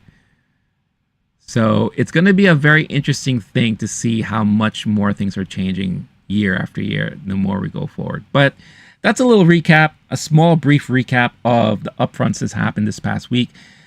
The other big major event happening this past week is the Cannes Film Festival. I mentioned already on Wednesday, it's the moment now where every outlet is going to be reporting how long of a standing ovation a certain movie got. We got, what was it? Furiosa got like a 7-minute standing ovation. Megalopolis got a 10-minute standing ovation. Was it Yorgos Lanthimos' latest got a 4-minute standing ovation?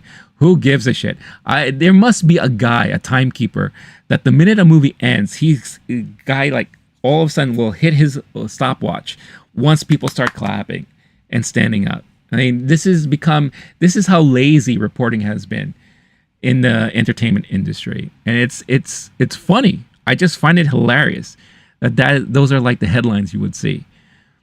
But you know, some early word is that Megalopolis, it just huge mix of reviews. It's like all over the place.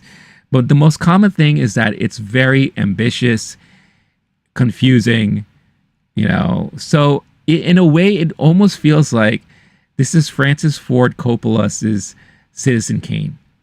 I feel like this is going to be very similar to that. So it makes me even more curious in watching it when it eventually comes out. Furiosa, everyone says it's great. You know, not as good as the last one, as Fury Road, but still very entertaining. So that's good. You know, so I'm looking forward to a lot of things that are coming out this year.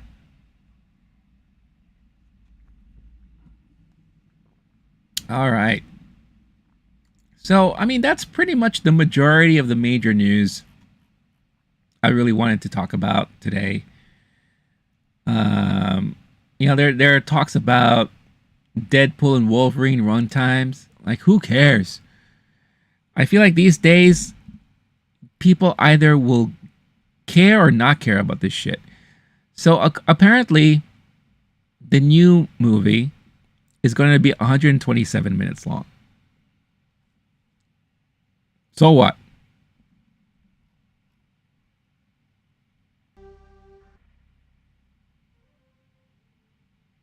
Why is Mad Max now Mad Maxine?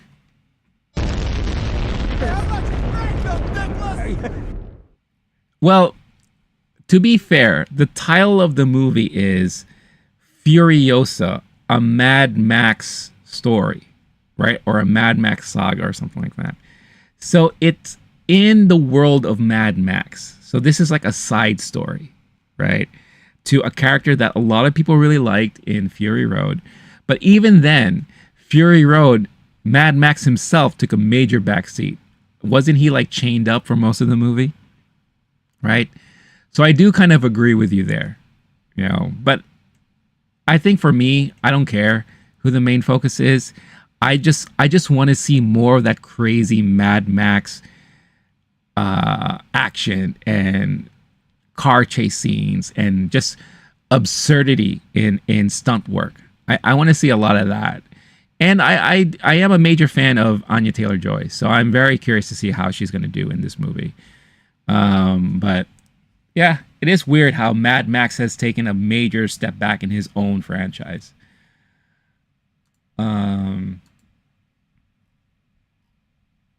I'm just reading what other news items here may be interested to talk about before I close shop for today. If you have any other topic you'd like for me to talk about, anything you want to mention, as always, feel free to do so. Let me know. Let me know.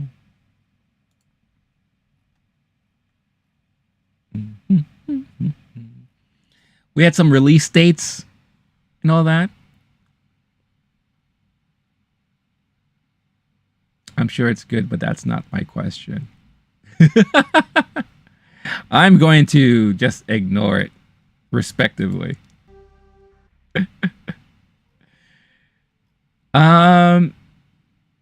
Fans of anime, Neon Genesis Evangelion Hideki Anno has indicated that the celebrated title may return for the first time in someone else.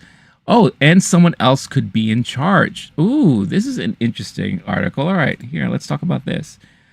So, Evangelion, obviously a very popular anime classic from back in the day.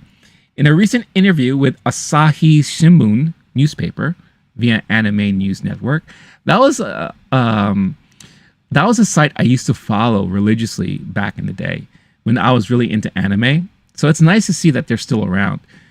Anno acknowledged that there may be plans for more in the franchise and possibly with someone other than himself at the helm.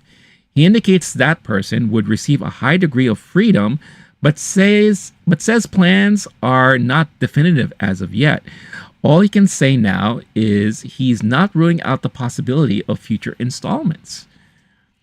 The original Gainax series ran for 26 episodes from 1995 to 96 and is set 15 years after a worldwide cataclysm called the Second Impact, with the focus on the futuristic fortified city of Tokyo 3. We follow Shinji Ikari, a teenage boy recruited by his father, Gendo, to the mysterious organization Nerve to pilot a giant biomechanical mecha called Evangelion and fight against the giant monstrous beings known as angels, trying to cause more cataclysms. When I was growing up, I remember I used to say Evangelion, but then I heard someone say Evangelion. I was like, wait, is that the right way to say it? And I found out that it was. The series famously goes very deep, into not just psychoanalytical behavioral archetypes and themes of depression, but various theologies from Christianity to Judaism, Shinto, and Kabbalah. It was followed by 2 movies, Death and Rebirth and The End of Evangelion, with the latter considered the show's definitive end. It should also be mentioned here that I believe when Hideki Anno was working on these movies, he kind of lost his mind a little bit. I think he got too involved in the stories here, so he had to take a step back and a break. So maybe that's also why he's mentioning that he would love to see it continue, but maybe not so much with him in control. In 2007, Anno began work on Rebuild of Evangelion, a 4-film saga, reimagining the story and crafting on an all-new interpretation of it on a larger scale, with those films running from 2007 to 2021. Evangelion received universal critical acclaim and remains widely considered one of the greatest anime works of all time. The full 26-episode series is available on Netflix, along with the earlier 2 films. The Rebuild films are on Amazon Prime Video. So, I think that's exciting. If we could continue getting content from Dragon Ball, a long-standing thing. They constantly bring back Lupin or Rupan Sansei, in different iterations. I think Evangelion it would be nice to see them do more stuff of that. I don't know. I was never really a major fan of Evangelion, but I could see how important it is to the history of anime. So I think that would be really, really interesting. One small update about season 2 of X-Men 97. According to its producer, again, Bo DeMaio is not currently employed by Marvel and Disney at the moment. He was the showrunner for seasons 1, 2, and potentially 3. So going here, the first season of X-Men 97 came to a close the other day, a hugely successful run for the highly acclaimed revival series, which Disney indicated has been their 3rd most watched series of 2024, so far behind Percy Jackson and the Olympians and Marvel's Echo. What? How was Echo one of their most watched series of 2024? Am I missing something? Oh, a good bunch of critics and fans have hailed this as the best X-Men adaptation yet, and the finale sets up a tease of where the show could go from here. I talked a lot about that on Wednesday's stream, so if you want to see my thoughts on the X-Men finale, definitely I highly recommend you check out that portion of the show. In the wake of the finale, supervising producer and head director Jake Castorena tells Entertainment Weekly that there They're well into the second season's production, so much so it's currently in the editing stage. A third season is also in early development, and Marvel Animation head Brad Winderbaum says there's pressure to continue the goodwill the show has generated so far. Quote, "It feels like a lot of pressure on all of us at the studio as we're cutting season 2, as we're figuring out our plans in the future. It is exciting and has taught us a lot of great lessons for the franchise. The success definitely has kickstarted season 3 in a massive way.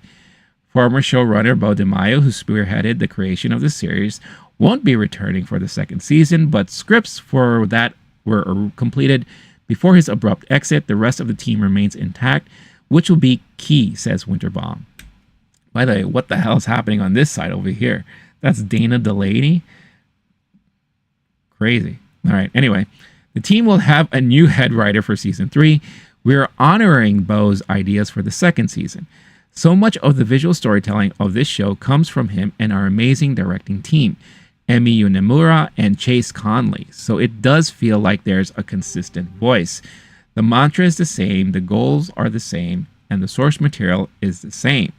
As long as that's our guiding principle, that we're honoring the comics and the original show, that's the core to the creative pursuit. He also calls Castorena an amazing architect in his own right, suggesting he may be DeMaio's potential replacement. My question that remains here is, how horny will season 2 be? Because again, season 1 was extremely horny. Everyone basically wanted to get with each other.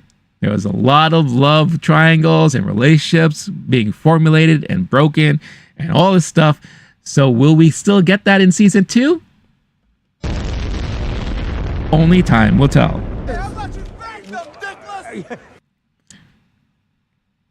No live action Dragon Ball, please. Not after Madam Web. I totally agree. And trigger my PTSD. No, we don't want that to happen. We do not want that to happen. So let's not have that happen. All right.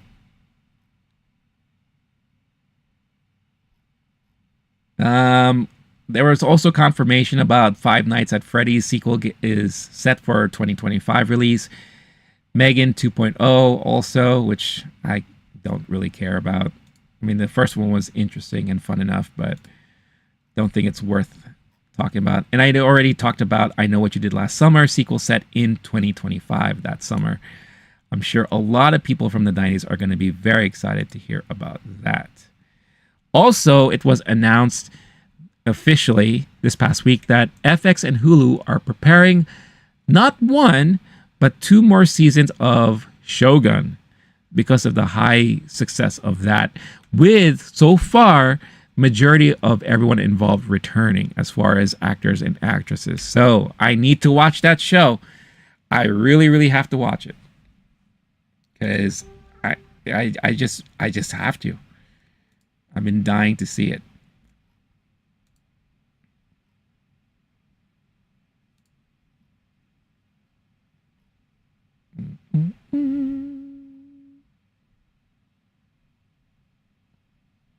Dragoon!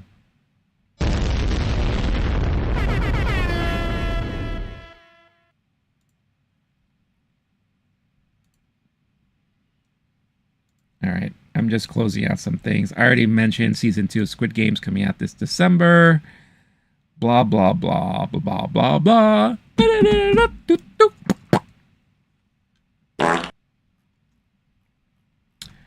Oh, okay. You stay so still. It's like, you know, a lot of my friends have told me that when I'm on like Zoom calls and all. Like I'm a very still person. You know, I also like to do this thing where, you know, if you remember VHS tapes back in the day, remember when you paused it, the video would sometimes look like this.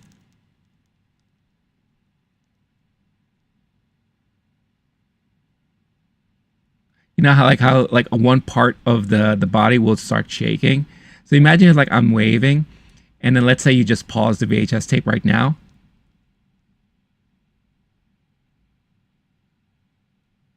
So yeah, so that's my impersonation of a paused image on a VHS tape.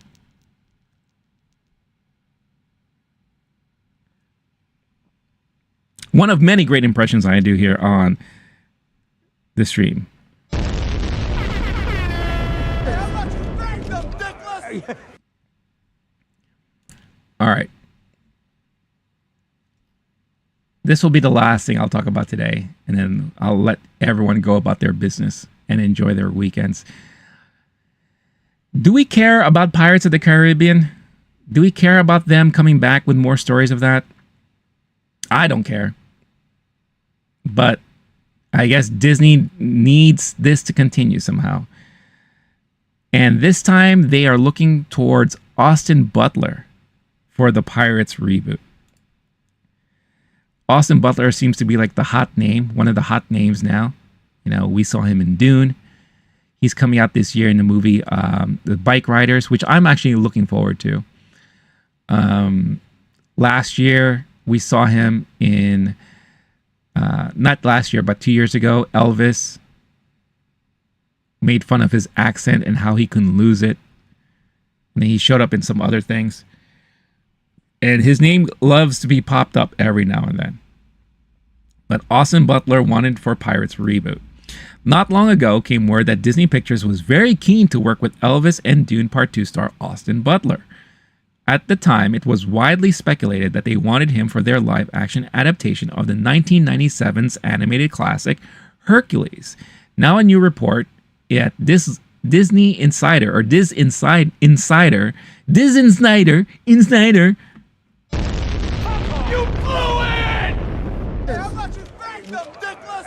suggests the studio instead wants him for their upcoming reboot of the Pirates of the Caribbean franchise. Whether they'll land him or not is another story. Chernobyl and Last of Us show creator Craig Mazin previously confirmed he and prior Pirates scribe Ted Elliott were co-writing the screenplay, but no director is attached to this point. The last entry in the series was the fifth film, Pirates of the Caribbean Dead Men Tell No Tales, which is more famous these days for the antics of star Johnny Depp in Australia whilst filming it than the actual movie itself. It was only in late March this year that producer Jerry Bruckheimer finally confirmed the franchise is undergoing a full reboot. I mean, don't reboot. It's fine the way it is. I agree. I thought the Pirates of the Caribbean movies were fine for what they did. Like, the first couple of movies were okay. And then I just felt like it just kept going and going and going. To the point where people just wanted to watch Johnny Depp act like Johnny Depp. You know, Jack Sparrow. It was the Jack Sparrow movie. Like, no one really cared who else was in the movie outside of Johnny Depp. And they had some great names attached to these movies too. Javier Bardem, you know. I remember they had this one where Chow Yun-fat, you know, where they had like the Asian pirates show up, and they were talking a lot about that, but at the end of the day, no one really cared, you know. And there are people who love this series, you know. Star-Lord, look, see, you're one of them. But do we have to continue? I mean, I will admit, without Johnny Depp as Jack Sparrow, I feel like you're going to be losing out on a lot of that charm that he brought to the series. And will people want to see a Pirates of the Caribbean movie without him in it, or without like that portrayal? His portrayal is so iconic these days that they had to change the damn ride at Disneyland and Disney World to include Jack Sparrow in there now. They had to do it. So when you go to Disneyland or Disney World and you go ride the Pirates of the Caribbean, there he is. You'll see him pop up through the entire ride. The endless amounts of people who cosplay as him at all these conventions, acting all drunk-like and all, it's so iconic. Now, are they going to ask Austin Butler to do the same thing? I don't know how that will work, but it'll be very interesting to see what they're going to do with this reboot moving forward. But I think I agree with Star-Lord. There's no reason to reboot anything. It's fine. Leave it as it is. Chalk it up as this was a great moment in time. 5 films we were able to make, and that's it. Move on from there. But franchises are franchises. Studios want to make money, so they always have to find a way to go back to the well and revigorate something, right? So what was the main theme about today's episode? Too many stories out there, but you don't necessarily have to tell them all. So, but with that being said, I'm going to end today's stream. Guys, thank you so much again for tuning in and watching. Star-Lord,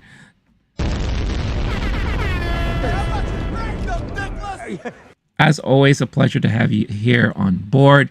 Anyone else who decide to come in and just say hi, even though briefly, Fur, Norman Stone, Jonathan Williams, Darcius Universe, Duck, I hope you love your 1967 Mustangs.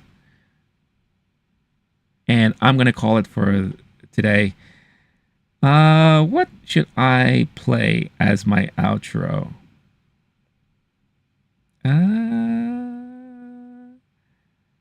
How about this? It's always a classic. But enjoy the rest of your weekend. Have a wonderful rest of your day. I will be back again on Monday morning at 10 a.m. Eastern. Hope to see you then. Until then, stay cool, stay classy, stay safe. Mwah! Have a wonderful weekend, everybody. Stay safe. Peace out. Bye-bye.